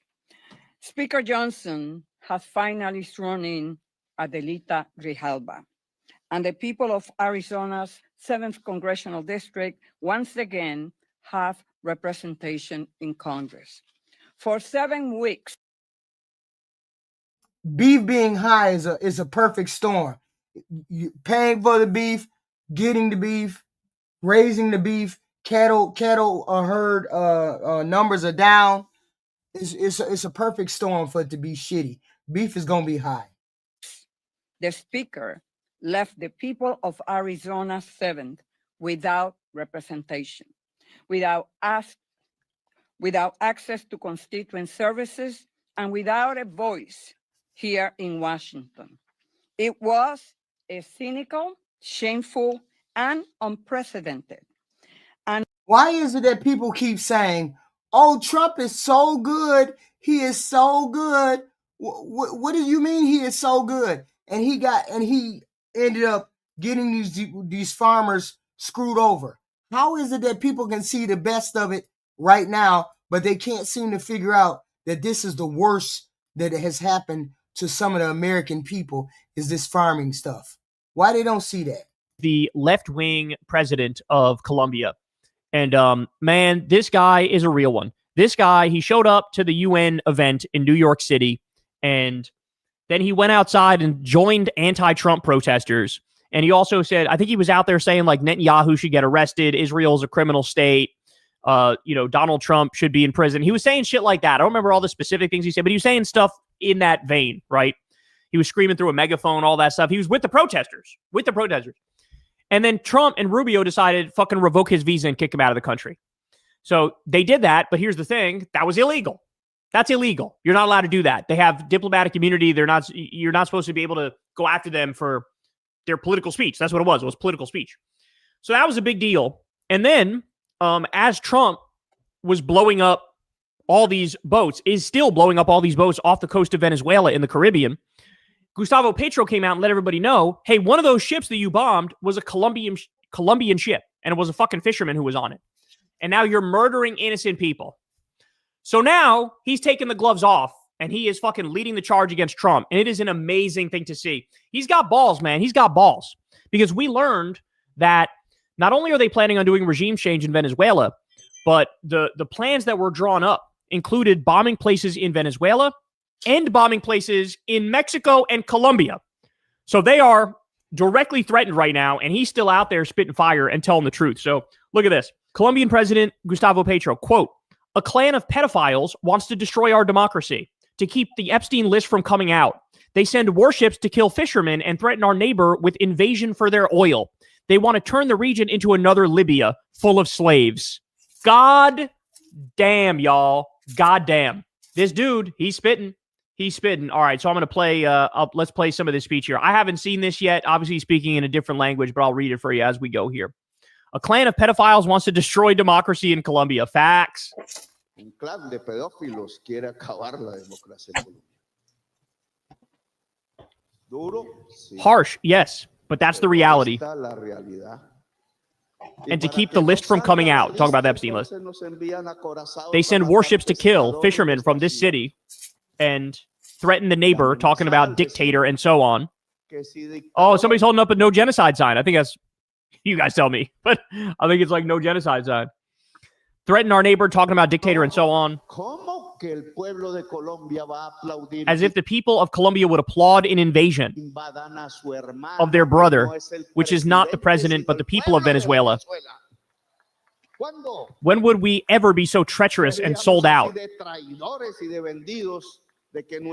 betraying our own blood, or the people of Ecuador, of Panama, or the people of Venezuela? They are our own people. So they want the president to do what the coward Ivan Duque wanted to do, to lend Colombia's land, so that from there they could invade a brother country that shares the same history as us. Because Bolivar was born there and came to die here in this city. It cannot be. A president of Colombia that would do that would be cursed by future generations. He's saying, if I sell out Venezuela, if I support a war against our brother Venezuela, then I'd be selling out and I'd be cursed for generations. Because you would never be forgotten as a traitor.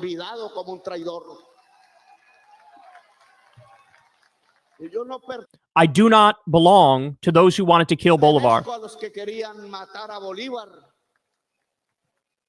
The government of Venezuela has made many criticisms, but I do not mock the people of Venezuela, nor would I set a trap for the people of Venezuela to fall into that trap of an invasion that is only about their oil.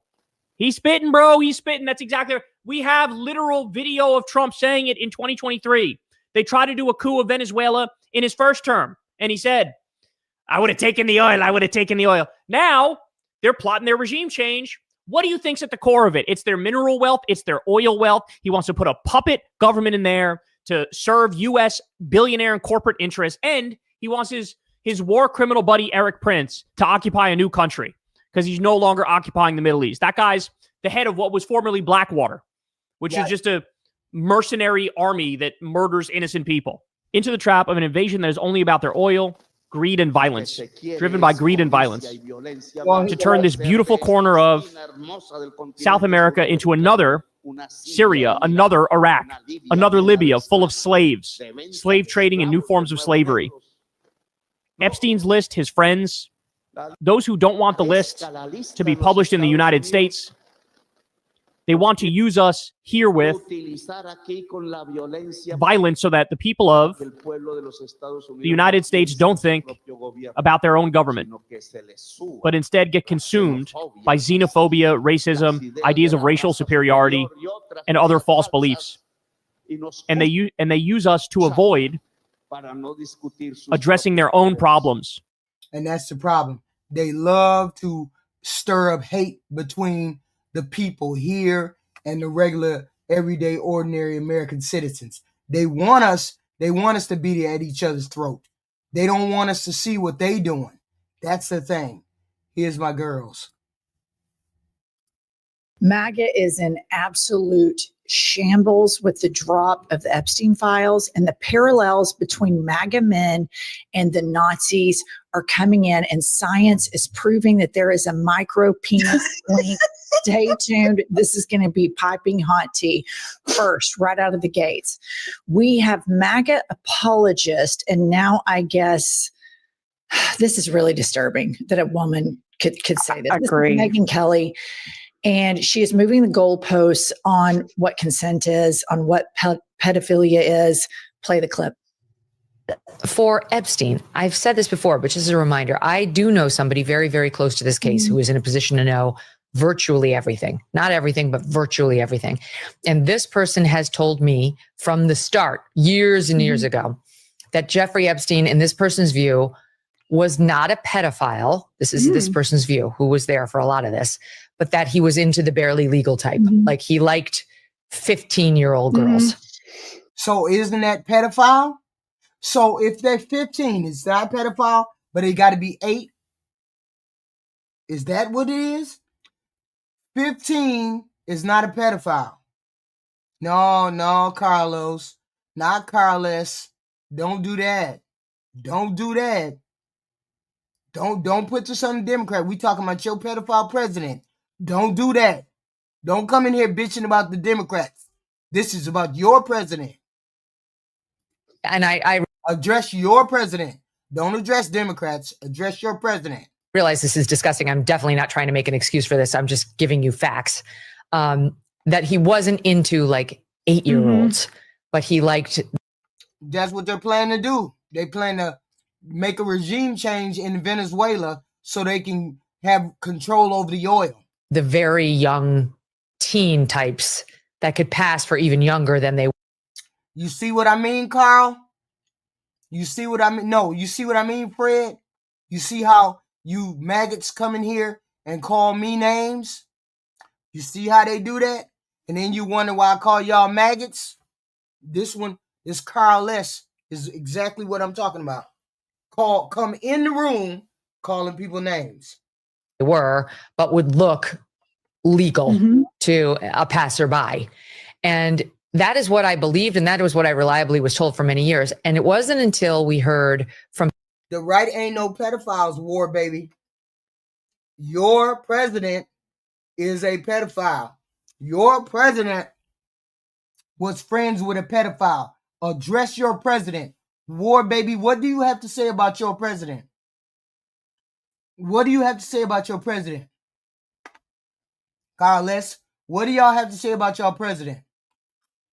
Pam Bondi, that they had tens of thousands of videos of alleged. We have proof. We're not finna do that. You're not finna gaslight us. You ain't as good as You ain't as good as Donald Trump. Stop trying to gaslight us. You ain't as good as he is. Forgive me, they used to call it kiddie porn. Now they call it child sexual abuse material on his computer that for the first time I thought, oh, only to an idiot, Carlos. Oh, no, he was an actual pedophile. I mean, only a pedophile gets off on young children abuse videos. She's never clarified it. I don't know whether it's true. I have to be honest. I don't really trust Pam Bondi's word on the Epstein matters anymore. Yeah. So, okay. So let me just tell you, if you know somebody who was in Jeffrey Epstein's inner circle, who is trying to make split hairs about the age gap in certain victims of rape, and then you're repeating that as though that is a credible person, what you're repeating is the mindset of all of the people within this pedophile cult ring. And Trump, who she, defends, and it's a hill she'll die on to support this man, on Howard Stern and other places, he basically doesn't think a 12-year-old, a 13-year-old is off limits. I have read a bunch of what Jeffrey Epstein reportedly said and how he justified his behavior, and he justified it exactly like this. Well, in certain parts of the world, the age of consent is younger. So having sex with younger girls, it's just an arbitrary construct. This to me falls so flat on its face, and there is zero justification for this. Full stop. But it's unbelievable. And I just think that there is an effort that women are playing in this regime to use their gender to help justify the objectification and the discussions of the erosion of civil liberties for women. And it's not just this administration. We see institutions that are engaged in this as well. Same thing. This is what Megyn Kelly is doing. She's trash. Megyn Kelly is trash. She's trying to make a distinction that really ain't a distinction. 8-year-old, 5-year-old, 15-year-old. They're still children. Okay. These files need to be released. Let's just be clear. These are not the files. Y'all hit the like, share, and subscribe button. We have this content every day. We have content right now, and we'll have content later on at 10 o'clock. Later on this evening, we'll have more content. But hit the like and the share button, please and thank you.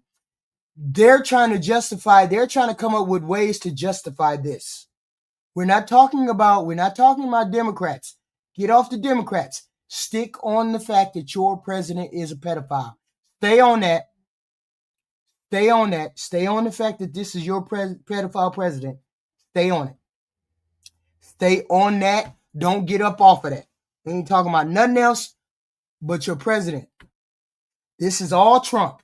All Trump, all Epstein. This is your pedophile president.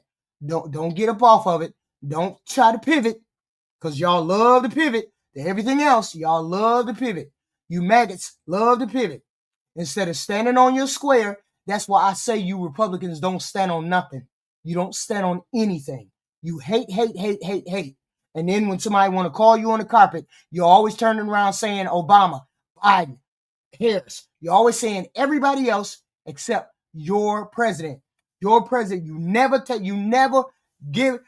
do any pushback for your president. You're always caping for your president. You never have any pushback. That's why y'all stand on nothing. Because the minute you run in the room, it's name calling and it's we hate gays, we hate trans, we don't want nobody in the bathroom with us. We don't want no gay people having surgery. We don't want to have no legal immigrants. We don't want no immigrant people here. We don't know no pedophiles here. All this cultural bullshit that never puts the country first. Y'all never stand on nothing. You don't stand on nothing. You have nothing to stand on. When people turn to me and they say, what do you believe in? What did the Democrats believe in? The Democrats believe in helping the poor, the elderly, the handicapped, elderly, handicapped, our veterans, and poor children. That's what we believe in. What do y'all believe in? Oh no, we believe in not letting the gays in our house. Who the fuck cares about gays in our house? Oh, I got this convergence. I got this. They don't bother me. These ain't nothing but maggots. These are zombies. Zombies who have to who are circling the drain. They're circling the drain because they have nothing to stand on. They cannot defend this. They cannot defend this president who is a pedophile. They cannot defend anybody. They cannot defend Republicans standing there and covering for this president. They cannot do that. So therefore, they come in the chat and they only have words of negativity. We hate the gays, the trans, the blacks, the whites, the browns, immigration reform. We hate all that. Hate. They always have hate. They don't have nothing else. That's why they don't stand on nothing. And that's why everybody is looking at them like, y'all don't got shit over there, do y'all? Except tax cuts and tax on overtime. Y'all ain't got shit over there, huh? And then they can't hold their leaders accountable. That's the main point, that they cannot ever hold their leaders accountable. They always over here talking about Biden, a Hunter laptop, Kamala ain't got no brain, Biden is the worst president ever, but don't have nothing to say about their president who done got us into 3, 4, 5, 6, 7 wars, who in the Epstein files, who passed a tax cut bill that didn't give the poor people jack shit. He just shitted on the poor people. He just got out of an interview saying Americans is dumb. And that's why he inviting 600,000 or 60,000 or whatever immigrants, Chinese immigrants over here, because Americans are dumb. Man, and they over here caping for a president who don't give a damn about their poor ass. That's the problem. So I'm good over here, Convergence. I got this. I know how to handle these maggots. The maggots are, they zombies, and they circle in the drain. That's what they doing. All right, moving along. You may remember before he picked Pam Bondi. He over there trying to start fighting Nigeria over a fake-ass war. He over there supporting the damn genocide that's happening in Palestine. Stop it. Kanks picked Matt Gaetz. And here's a really disturbing story dropping. Kylie, pop this up. For the first time, the story of the 17-year-old girl who testified that she had sex with Matt Gaetz for money. She was living in and out of a homeless shelter. She was working at McDonald's. She had just finished her junior year in high school, and she wanted extra money to try to save up to pay for braces to fix her teeth. And this is not surprising because even our Senator Booster Box, Mark Wayne Mullins from the state of Oklahoma, had talked about that he thought that Matt Gaetz was, a sexual predator, et cetera. But in the MAGA world, they just continue to make space for this. And because the girl was poor and or homeless, she's immediately dehumanized to MAGA white evangelical Christians. There is an immediate. That's exactly what they did. And you know why? Matt Gaetz is guilty. Matt Gaetz was in the House of Representatives. Matt Gaetz led the charge to get rid of McCarthy, the House Speaker. House Speaker McCarthy, he led the House right before Mike Johnson. Matt Gaetz led the charge to get rid of McCarthy. Why did he lead the charge? Because McCarthy wouldn't stand up for his pedophile ass. McCarthy said, I'm not covering for you. When the law come from you, I'm not covering for you because you're a PDF file. That's why Matt led the charge to get rid of McCarthy. Okay? And then you hear Tweety birds from these maggots. You hear Tweety birds from the MAGAs because they can't accept reality. We talking about shut your ass up, Carl S. We're not talking about Biden. We're talking about your pedophile. We're talking about your president is a pedophile. Shut your ass up. We're talking about your president is a pedophile. That's what we talking about. We ain't talking about nothing else. Ain't got nothing to do with Biden. Biden ain't never went to jail, never been to prison. Ain't nobody got no emails or nothing on no Biden doing no weird shit like this. We talking about your president. Your president is a pedophile. At worst, he knew about it. He knew everything about it. Okay? He knew everything about it. I understand you got to cope. I understand you got to cope. I understand that you got to cope. And I understand y'all don't want to believe reality. See, this is what it's called, y'all. Gaslighting. The president is A1 at gaslighting. He gaslights the zombies, aka maggots, because the maggots believe everything he says because he gaslights them. And then he wants the rest of us to go along with the gaslighting, and the rest of us go along with the gaslighting because we scared that he gonna fire us, get us fired, use us in a tweet. Have y'all noticed that your president hasn't put anything personal in his true social account since these files, since these emails broke? Have y'all noticed that? Anybody went over there? I've been monitoring his account. He ain't wrote nothing personal on it. And every day, every hour, every day on the hour, he writes something in that true social post. He ain't wrote nothing in the past 20 some hours. Cause ain't jack shit he can say. Ain't jack shit he can say. Cause he knows he's a pedophile. He knows he likes to touch your little girls. And you maggots know it. Dehumanization about a girl that is poor. And it goes beyond just all of the other groups that they marginalize, specifically as it relates to the MAGA regime. One through line is racism, but also an onslaught of attacks towards people living in poverty. I think when you look at the Epstein situation also, you look at it is a class issue. Ghislaine Maxwell is quoted as saying, well, they don't matter. They're What's my TDS meds? Girls over 18. Girls over 18. That's my medicine. Core. They have absolutely decided that poor people don't have feelings, they don't have families, they don't have desires, they don't have hopes, dreams, they don't want any of the emotional comfort. It is disgusting. And that is something we have to address because you look at this situation, they tell these girls in these situations, no one will believe you. I'm rich and powerful. You're poor and from an imperfect family. Why? War baby, you're the one that looks pregnant. I mean, you're the one who looks crazy. You're the one who looks pathetic. You just don't know that you look pathetic. You look pathetic. You're over here caping for rich people and you ain't even rich. Y'all make it make sense. Y'all look at War Baby. Caping for rich people and he ain't even rich. That's wild. Over here caping for rich people that's touching girls. That's wild. That's wild. Why would anybody believe you? And honestly, when you look at the situation unfolding, that's exactly what's turning out all these years later. All right. And so I think that some members of the Republican Party are going to start breaking ranks. They are seeing that this frail president, who yesterday was doing some sort of show and tell with his wife, and the makeup and the concealer on the hand was more than we've ever seen before. He was falling asleep standing up, which is new for him. And I didn't think that he could quite do that. So they see that they're strong man, the person, the hill that they have died on. He is frail. He is weak.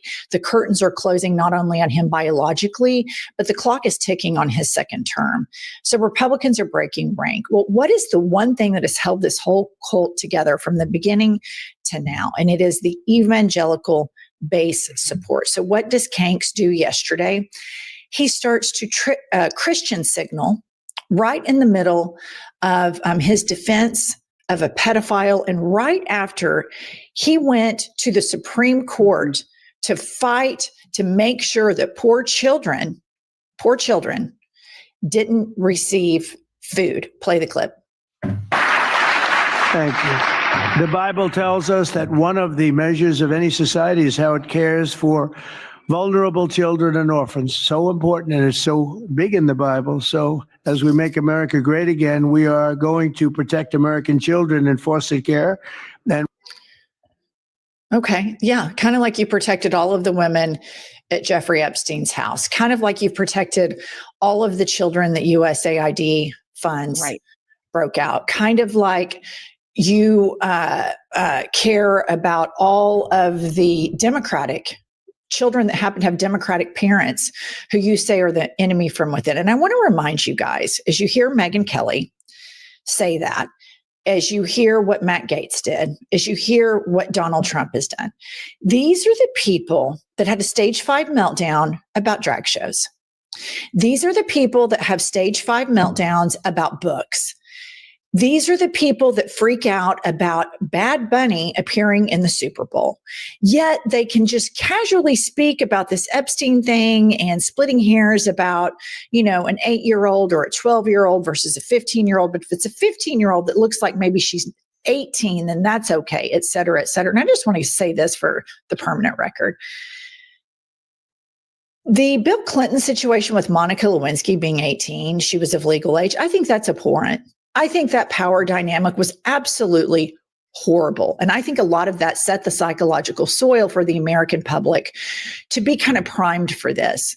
None of this is okay.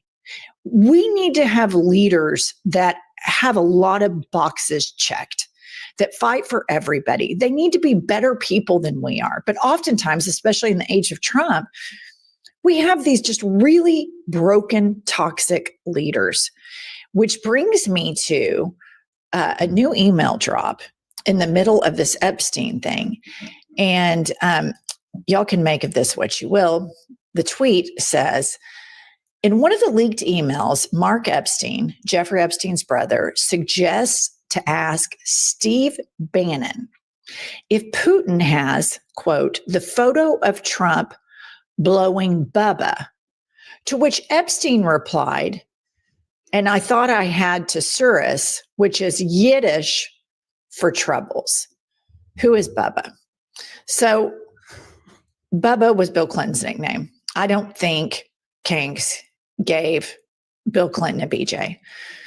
But there has been kind of underground reporting, and we've all seen that video where Kanks performs and simulates a blowjob on a microphone with a familiarity that only those who have performed said task would have. And so I just think this is rather interesting. But in any other president, whoa, whoa, whoa, whoa, whoa, whoa. What the fuck is going on here? I never heard this. What? Guess he was all over the island. We got proof. War, baby. Be quiet. You caping for a pedophile. Shut up. Stop caping for the pedophile. I just heard these ladies say that Trump was giving Clinton a BJ. Is that true? What the hell? Wait, what's going on? See, in any other country, in any other time period, the news, the corporate news should be beating, screaming, ripping the clothes off, Incredible Hulk style. It keeps coming up. Epstein gave all of this information to Vladimir Putin. Now we've got Kanks given a blowjob, and Putin has that. It says it right there. Kanks blew somebody, and Putin has that information. Whoa. Putin was in direct contact with Jeffrey Epstein. We all saw Helsinki. We saw where the sitting president of the United States took the side of Russia over American intelligence officers. We saw the Alaska bend over, and these people interpretation of the files. What is going on? So we heard from people on site that the administration and the supporting staff of the president, after they had a closed door meeting with Putin, came out and looked like somebody who drained the blood out of their bodies. Multiple sources. So number one, I want to know more details about this blowjob.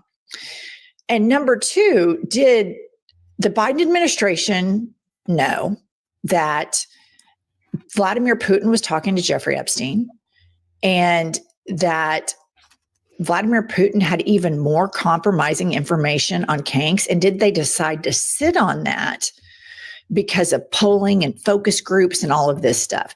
There are so many questions that need so many answers in order for our democracy to survive. But this whole thing with Epstein and Putin communicating directly, to me, is not getting the airtime that it needs.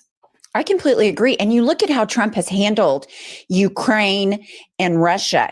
He browbeats Zelensky and he keeps giving Putin ultimatums that he doesn't follow through on. He goes the end around of taxing and sanctioning other countries, but not Putin. You have to ask yourself why. And we thought a PP tape would be bad in Trump 1.0. Here's my thing. We all knew that Putin had something on Trump. Now we realize it was hand-fed to him by Jeffrey Epstein. And that is why Trump is such a pussy. And he says, oh, I thought he liked me. I thought we'd, settled the war. No, he doesn't like you. He fucking owns you. And furthermore, the American media isn't really covering this. Independent journalists, Democracy Now! Are covering this, and they've always done great work for decades. I've always followed their journalism, but they are also reporting that Israel has the same compromising information on Donald Trump, which then also takes you back to, which is Yiddish. Mark Epstein, Jeffrey Epstein's brother, suggests to ask Steve Bannon if Putin has, quote, the photo of Trump blowing Bubba. The photo of Trump blowing Bubba. The photo of Trump blowing Bubba. Donald Trump was giving somebody a blowjob. That's what is in this email. What does that mean? What does this mean? This is what they're reading. The email. Donald Trump was giving. Let's go back. What did it say? What did the email say? Listen. Broken, toxic leaders, which brings me to a new email drop in the middle of this Epstein thing. And y'all can make of this what you will. The tweet says, in one of the leaked emails, Mark Epstein, Jeffrey Epstein's brother, suggests to ask Steve Bannon if Putin has, quote, the photo of Trump blowing Bubba, to which Epstein replied, and I thought I had Thesaurus, which is Yiddish for troubles. Who is Bubba?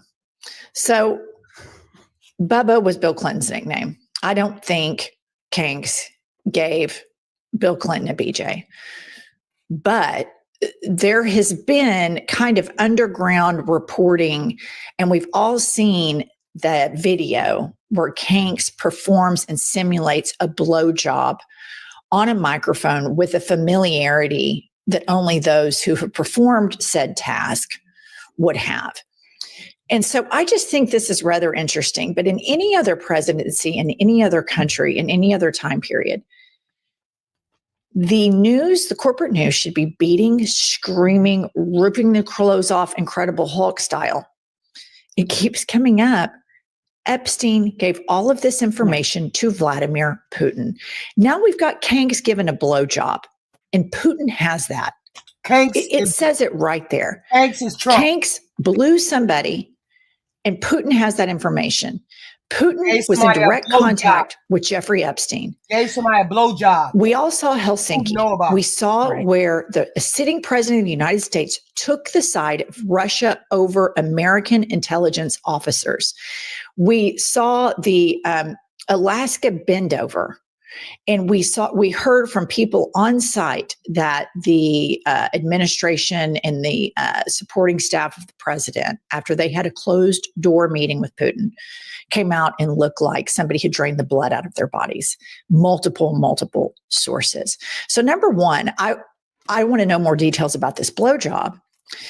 And number two, did the Biden administration know that Vladimir Putin was talking to Jeffrey Epstein, and that Vladimir Putin had even more compromising information on Kanks? And did they decide to sit on that because of polling and focus groups and all of this stuff? There are so many questions that need so many answers in order for our democracy to survive. But this whole thing with Epstein and Putin communicating directly, to me, is not getting the airtime that it needs.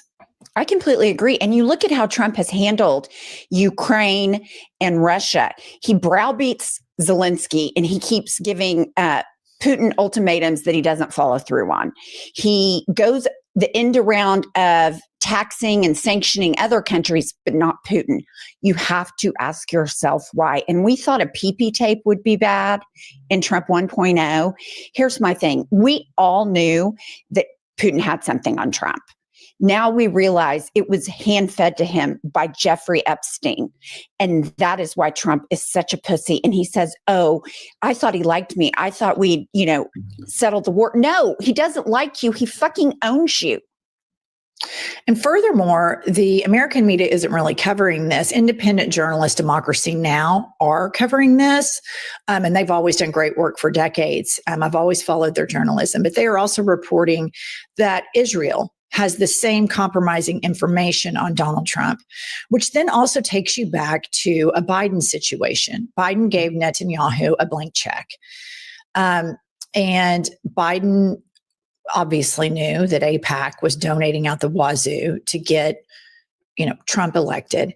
And both parties are such failures on this issue. Truly, they're truly failures. If a man is running for president and a convicted pedophile was his best friend, a convicted sex trafficker was his best friend. Best friend. And this sex trafficker and pedophile had cameras all over his apartment and has all of this insider information and dined post-conviction at the White House with Trump for Thanksgiving.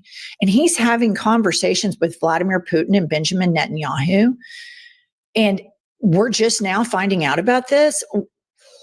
How are we as citizens supposed to trust either government, Republican or Democratic, to keep us safe? You don't get to say you're all about national security. And then everybody's sitting on this bullshit. It's just wild. All right, let's take a moment. That's it. So that's the one thing, those ladies, that's the one lady, but this is our last lady right here, who's very good. So let's listen.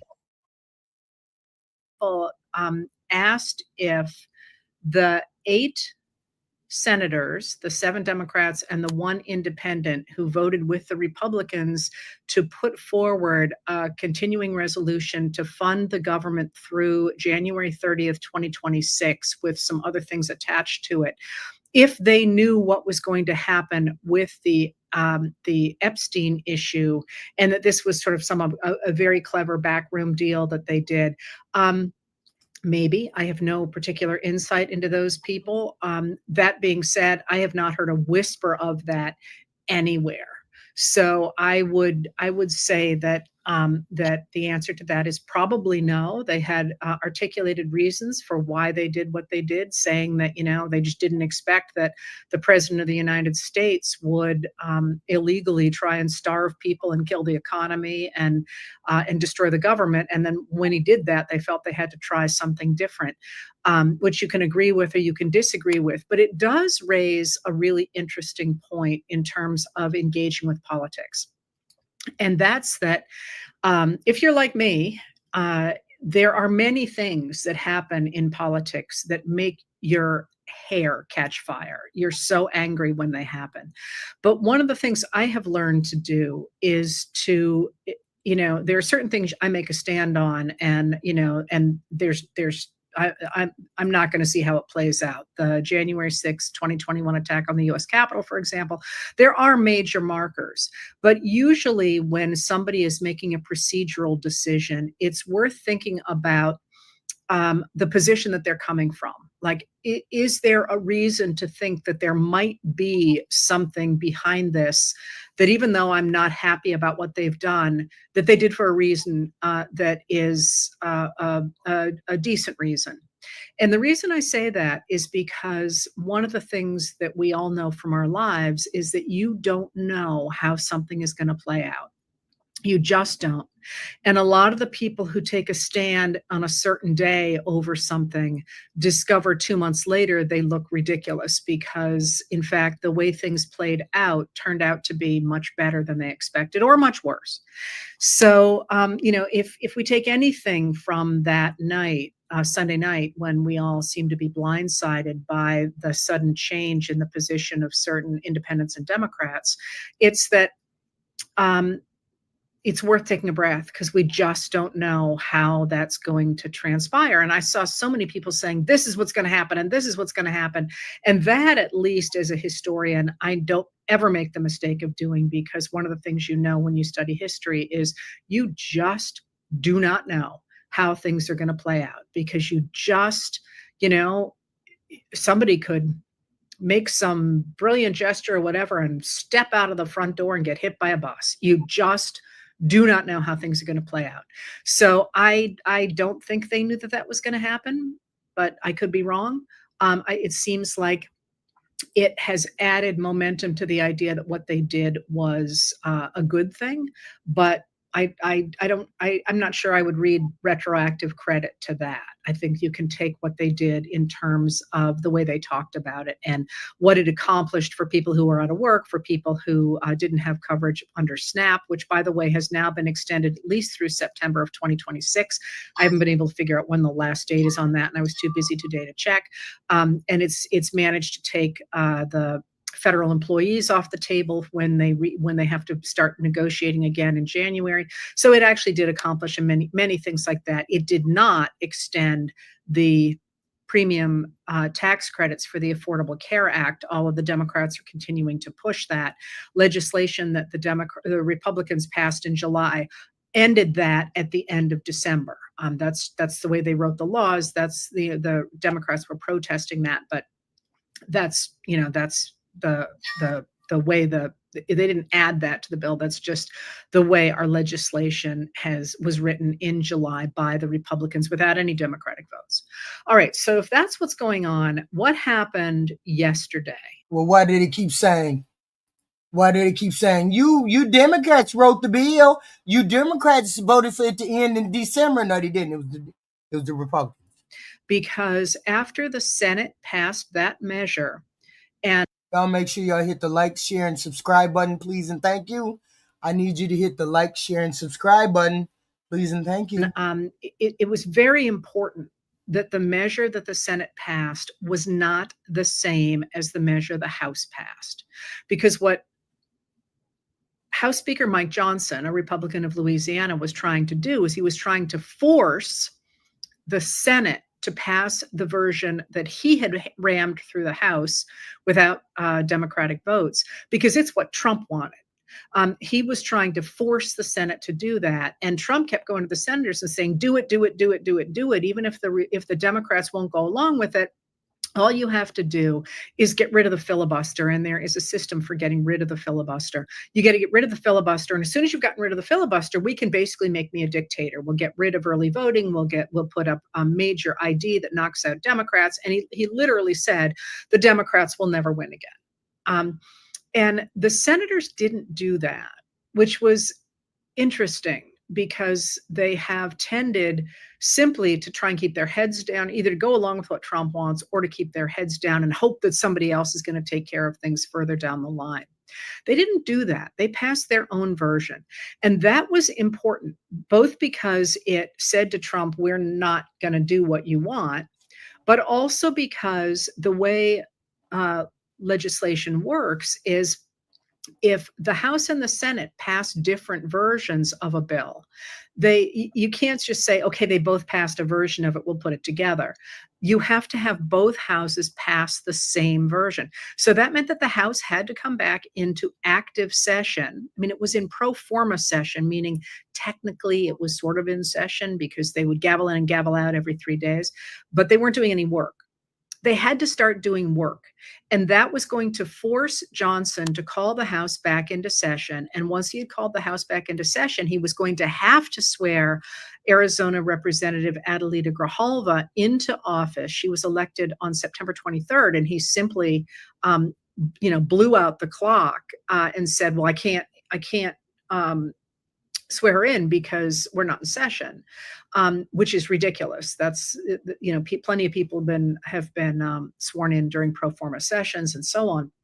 But when she was sworn in, she provided the final vote for the discharge petition that will require the House to vote on a measure, on a piece of legislation, a law, to require the Department of Justice to release the Epstein files. And so that was what was going on with that. And he scheduled the swearing in of Grijalva for 4:00 on Wednesday. So yesterday was a really interesting day. And I joked to somebody that it's my fault all that happened, because I am extraordinarily frustrated that there is a book burning a hole in my belly, and I can't find the time to write it. So I got up the crack of dawn yesterday. Before noon, I had knocked off letters of recommendation. I'd finished reading a dissertation for someone. I'd had a bunch of meetings. I'd gotten everything done. And I'm like, 1:00, that's it. Just going to work on the manuscript from now until I have to start writing the letter. This is it. This is my day. Here goes the manuscript. And then I opened the news, and it was just every few minutes there was something else dropping. And I was like, there you go. It's all my fault. What happened yesterday was that as soon as the House came back into session, the Democrats on the Oversight Committee, remember, the Democrats are in a minority in both the House and the Senate. They're a minority, but they released 3 emails.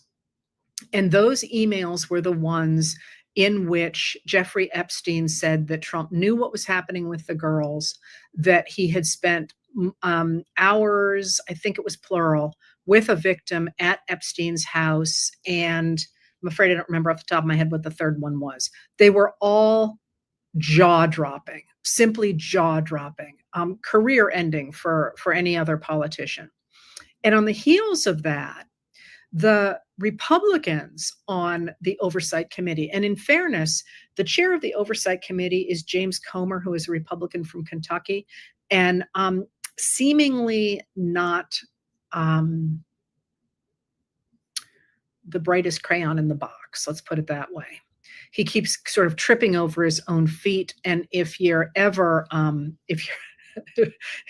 looking, well, you probably won't be. This is sort of political historian humor.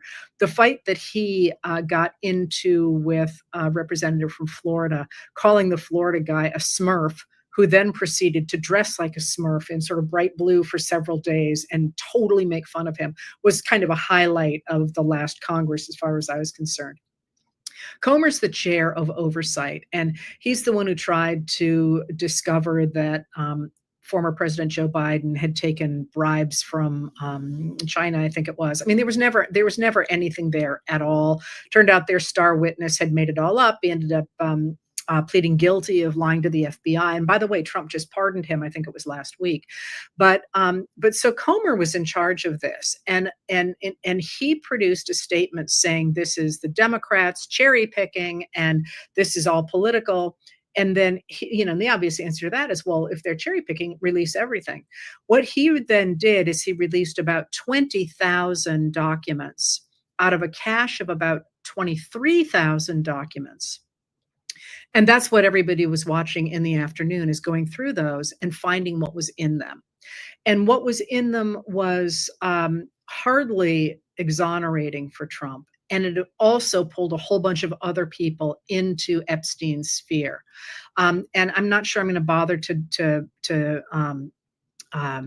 detail everything that was in them, the people that were involved, the fact it appeared that Epstein gave information to a New York Times reporter in 2015, but of course the New York Times did not publish that before the 2016 election. There's a whole bunch of stuff in there, and people are still mining it today. Now, did you hear those numbers I said? The Democrats released 3, the Republicans released 20,000, and there was a cache of 23,000. Now, here's something really important, that the documents that came out yesterday are not the documents that the House of Representatives is talking about. Those that came out yesterday are from a group of documents that the Democrats on the House Oversight Committee forced Comer and crew to subpoena from the Epstein estate. So that's one cache of documents. That's not, and there's still some obviously that we haven't seen, because there were at least 23,000 that went over, and it appears right now about 20,000 have been released. But what the House is talking about is the cache of information about Epstein that the FBI gathered as part of its investigation into his activities. So there's two totally separate things here.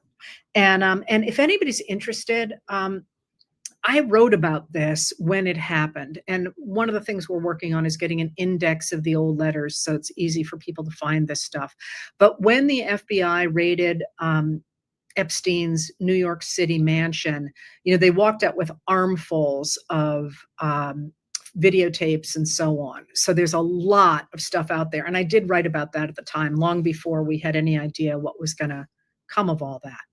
Anyway, so while the House yesterday was waiting for Grijalva to be sworn in at 4:00, and while these really eye-popping documents were circulating on social media, and they're available, by the way, they're not secret. Google them, and there's the House Democrats released the three emails, and then which are very short.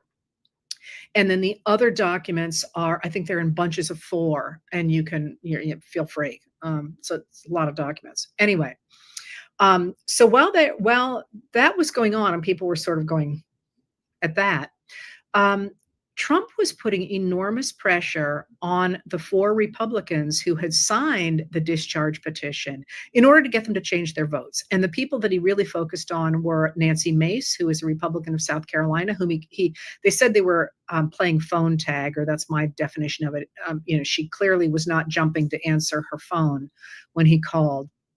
But what was really interesting is he called Lauren Boebert, a Republican of Colorado, into the Situation Room, along with Attorney General Pam Bondi, Deputy Attorney General Todd Blanche, and the director of the FBI, Kash Patel, to try and get her to change her vote. Now, I actually ended up looking up the sit room last night to see, because I knew it was a special room, but I didn't know why. I mean, aside from the obvious. And it is equipped in such a way that you cannot make recordings in it. I have any idea how they do that, but that's the thing that really jumped out to me, that they all decided to meet in the sit room, which, all right, you can take that wherever you want. It didn't work. And when Grijalva was sworn in, she immediately signed the petition, and that petition is now beginning its journey through the system to an end. And let me just answer another one of your questions before I explain how that works. Somebody said, why didn't the Biden people release all these documents? This is what you keep hearing from the radical right. Well, if there's anything in them, why didn't Biden release them? First of all, we know there's stuff in them because we have seen it now. But second of all, if Trump was that desperate to make sure the FBI investigation files don't come out,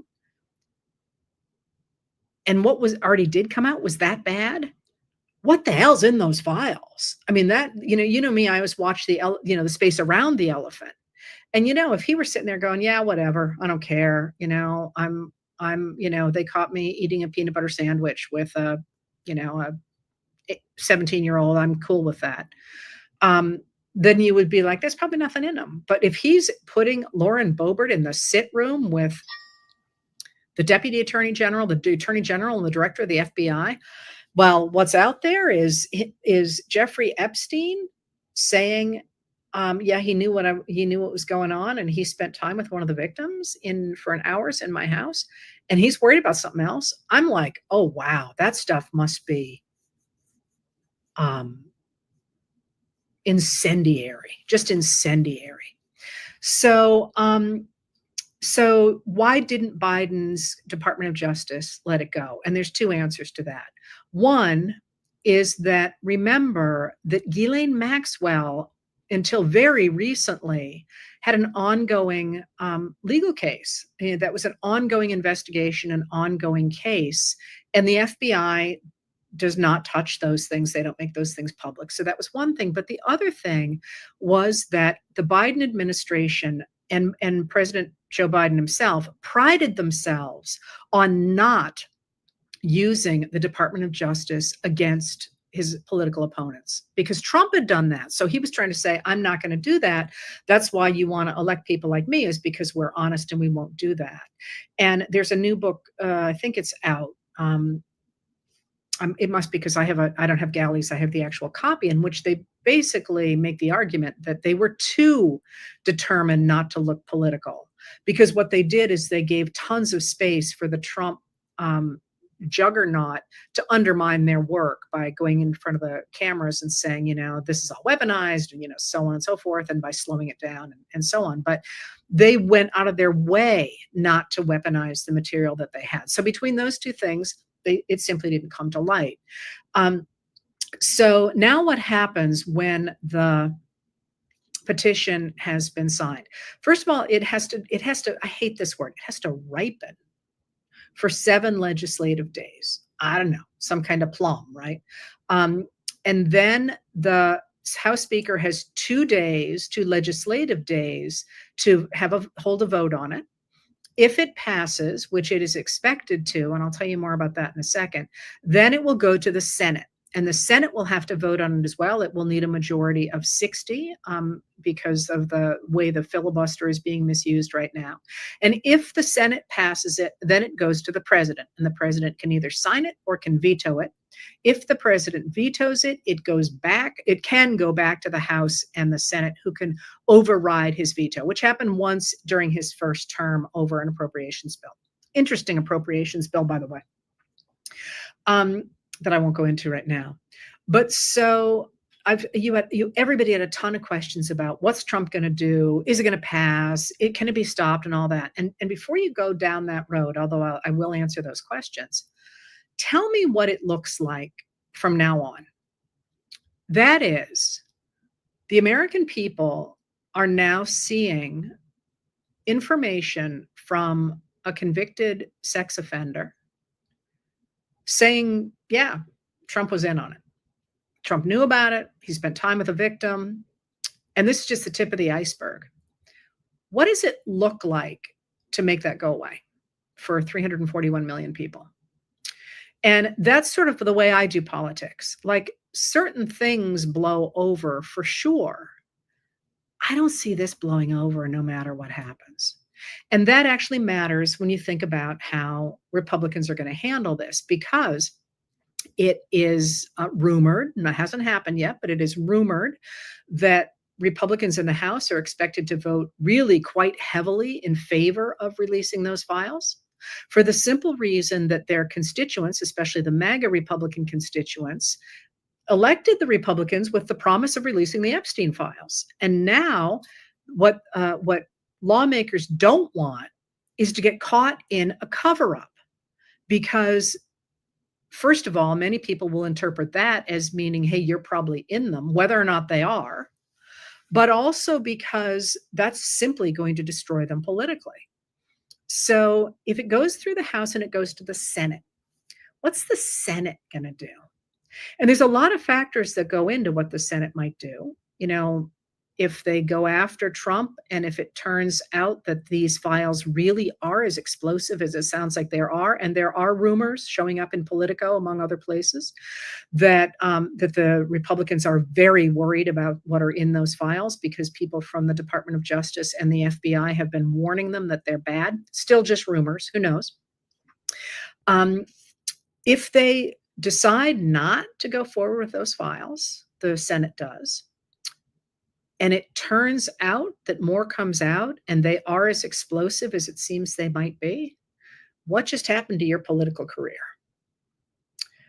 By the same token, though, you may not want to hurt Trump that badly if you're a Republican in the Senate, because you don't want J.D. Vance to take over, because you might want to be president in 2028 and an incumbent has an advantage. So think about those things and think about which way you would leap. Now, one of the things that would determine how you would leap is how powerful is the president? How popular is he? I mean, is this going to blow over because people love him so much, the way, for example, the impeachment of Bill Clinton blew over because his popularity actually went up during the impeachment hearings, to the point that the Senate basically just wanted it to go away, and they had a vote behind closed doors really quickly and said, never mind, oopsie poopsie, forget we did this?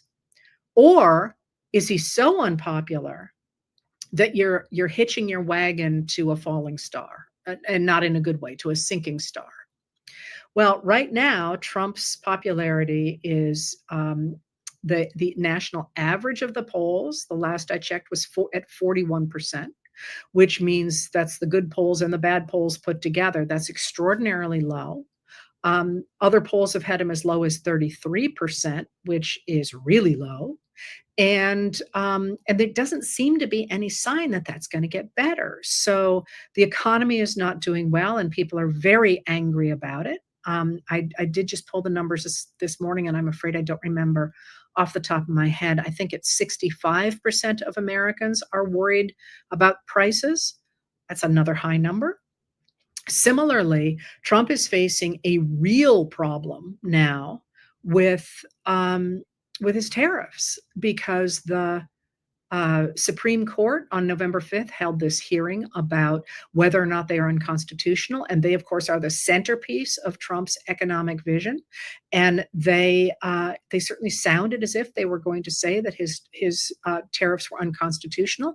And he has been melting down. On Monday, he posted a couple of times at least about how finding these tariffs unconstitutional would create a national security crisis. Well, it wasn't a national security crisis not to have those tariffs 10 months ago. I mean, if it's a national security crisis, he created it. That's not going to help his standing. Americans don't like the tariffs. They don't think they're helping. They're seeing their prices go up, and they're watching job hiring go down and economic growth slowing dramatically. So he's got that hanging out there. And then there is the issue of these immigration sweeps that White House Deputy Chief of Staff Stephen Miller is trying to ratchet up to 3,000 people a day. That's more than triple where they are now. And what that is meaning, of course, is that the administration is grabbing anybody they possibly can, including U.S. citizens. And the stories of how they are treating those people are coming out, despite the fact that the administration has worked very hard to limit access to detention centers, for example. And the stories that are coming out are so bad that two of the human rights organizations said that the U.S. had sent the Venezuelan undocumented immigrants that they sent to El Salvador earlier in the spring, that they were subjected to systemic torture. Americans don't like people to be subjected to systemic torture.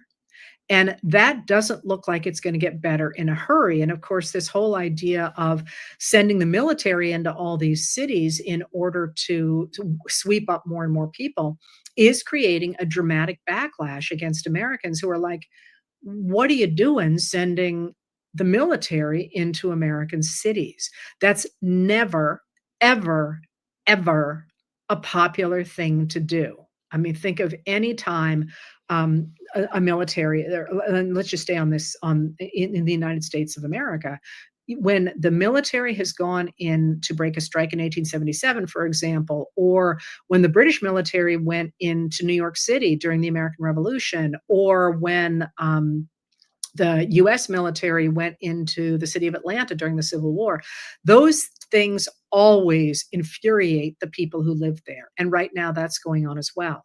So you're looking at all that stuff and you're thinking, okay, well, you know what? But at least Trump is culturally doing things that people really like, right? He tore down the East Wing of the White House. That is wildly unpopular. People are furious about that. He just got booed at a football game. I mean, which are supposed to be his people, right? So I'm looking at all of these pieces put together and saying, okay, so what happens if the Senate gives him a pass? Or if the Senate passes the bill and he vetoes it, and let's say the Congress overrides his veto, and then he just says to Pam Bondi at Department of Justice, don't release files. I don't care what anybody says. How do you think that's going to go over? I don't know how this is going to play out, but I do know that a lot of people have seen those files. And you ask me every day, where are they stored? Who has them?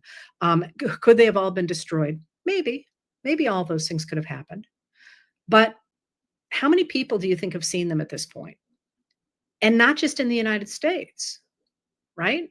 I mean, if it is true that Epstein funneled more than $1 billion through major banks, and a lot of that money was Russian, there's a paper trail. And that paper trail is not in the US exclusively. So I look at all that and I think, you know, people say, is he just going to walk away from this? And I'm like, this is the first issue that split him from his base. He is extraordinarily unpopular and getting more unpopular.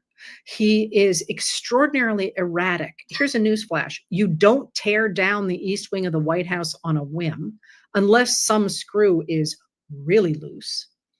And that's another piece of this. He keeps falling asleep in meetings. He is badly incoherent when usually when he speaks. Sometimes he pulls it off, but he's not holding stuff together very well.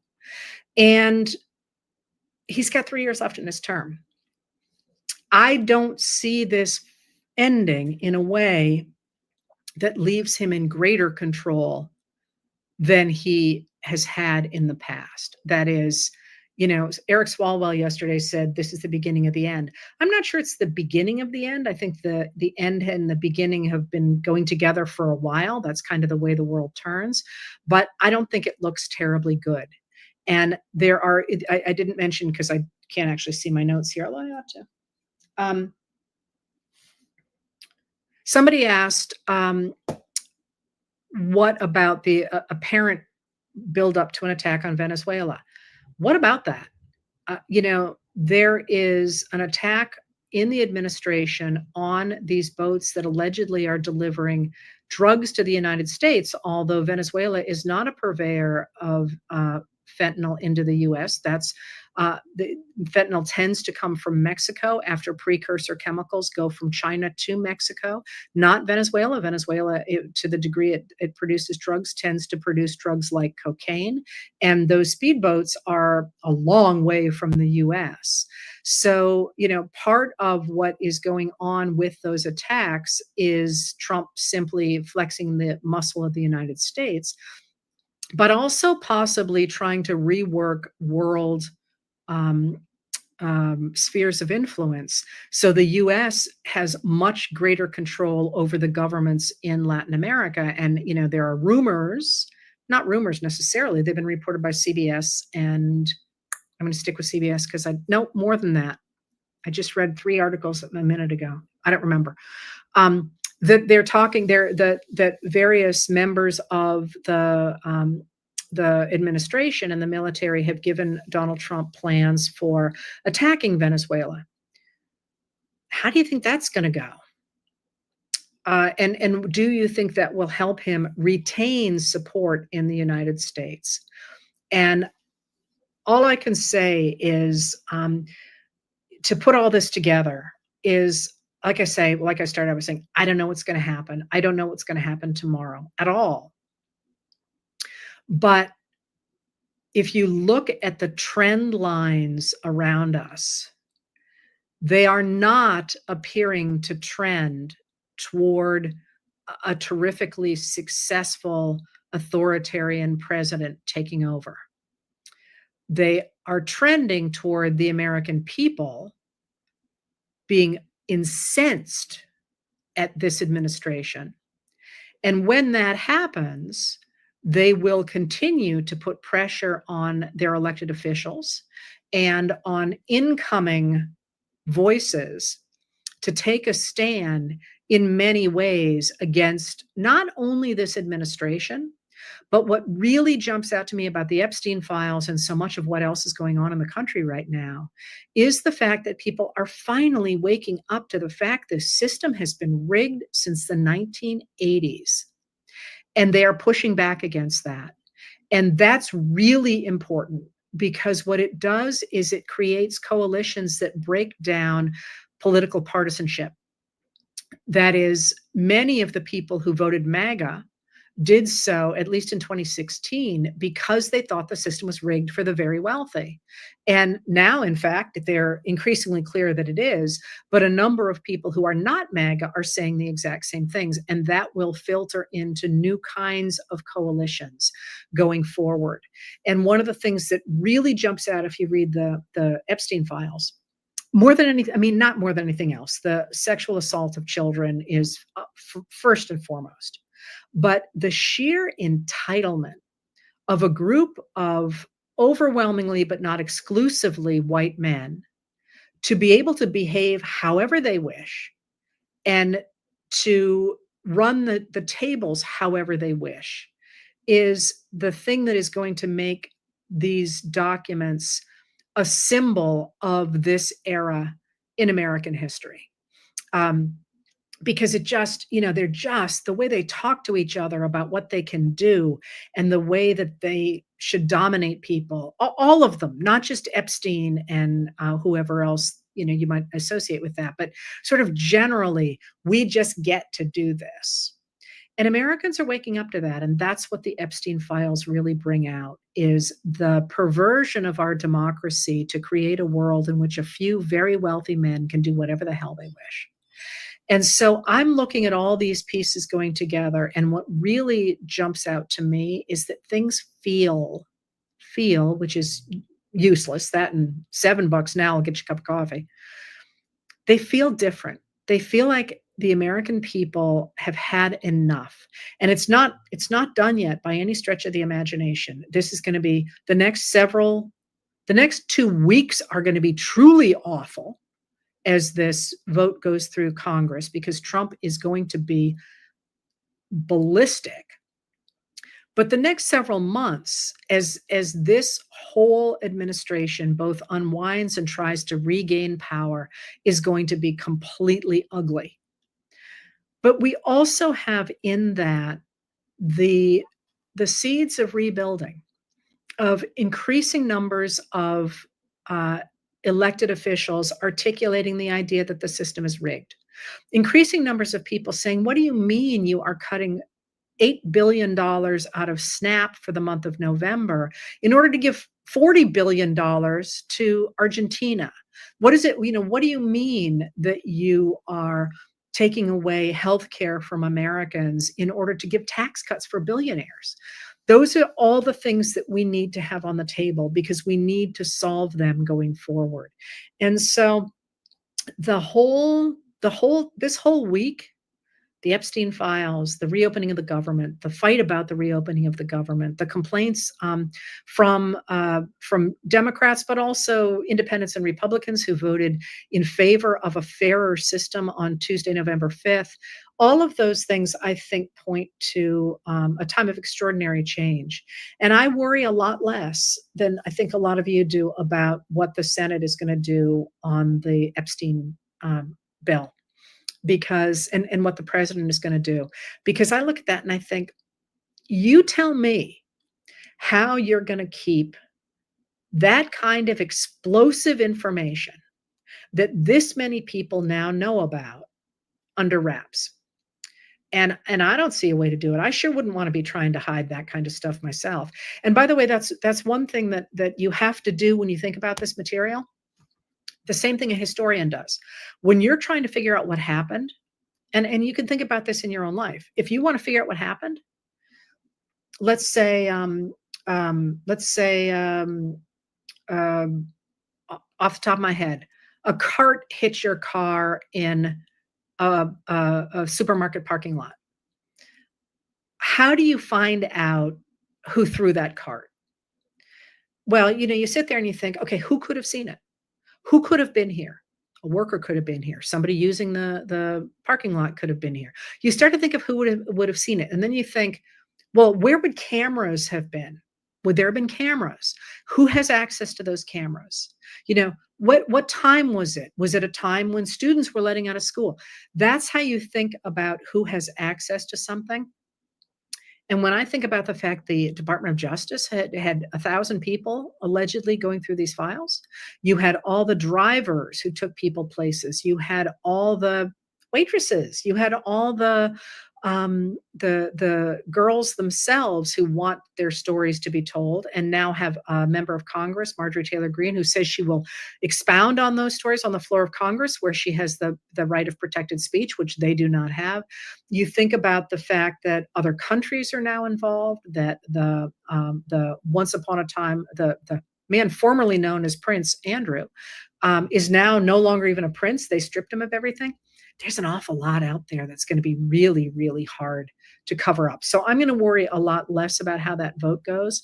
And I'm going to focus a lot more on steady, constant pressure on elected officials, on especially Republicans, by the way. Everybody always complains about the Democrats because they're like, you didn't save me. It's the Republicans who are doing it. Never lose sight of who's the actual perpetrator of something.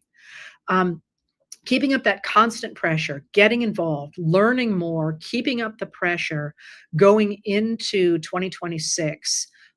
That's the story that I think we should take from the Epstein files, because they scream a world of entitled privilege for a very few, and give us a symbol to fight back against going forward. And that it just feels different. It just feels different to me now that all this has come out. Anyway, I hope that was useful. I can't actually read your notes because I don't have my my glasses on, nor do I know where they are. So you may never hear from me again.